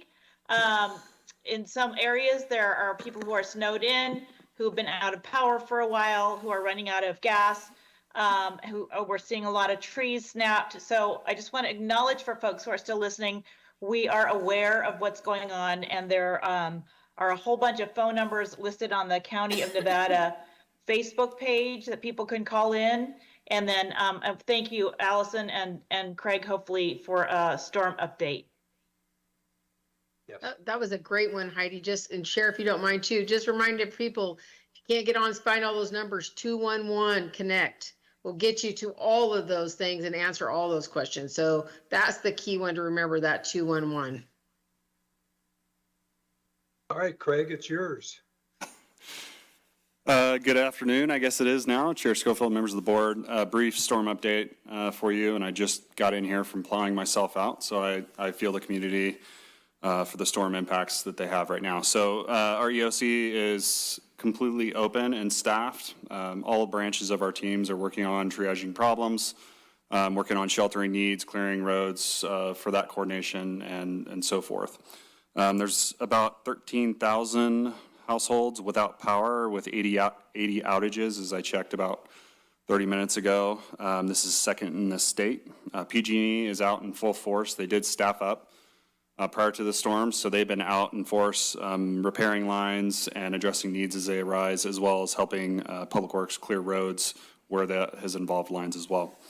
We are working on our main priorities right now are sheltering and keeping the roads open. Public Works has been doing an unbelievable job out there with our partners with CAL FIRE and PG&E. I mean, the amount of trees and the amount of snow that they plowed has been pretty amazing. So if you see them out there in the community, please give them a shout out. We are working on standing up potentially an additional shelter or relocating the shelter, but that's something that we're navigating right now based on need and capacity. We'll have more information for the community on that, hopefully later today, on options for sheltering. I'm working on drafting a local emergency proclamation that will be coming to your board in the future based on this event due to the impacts from the storm. Let's see what else I have. We sent out a code red earlier today providing information to the community.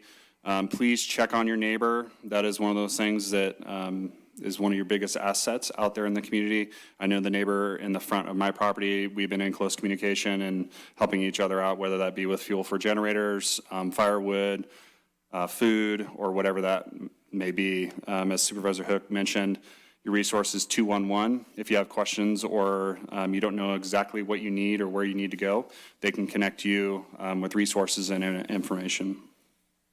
And with that, if you have any questions, I'll be happy to answer them. I have a quick question, Craig. It's Supervisor Swarthout, is there a map somewhere that shows the PG&E power outages?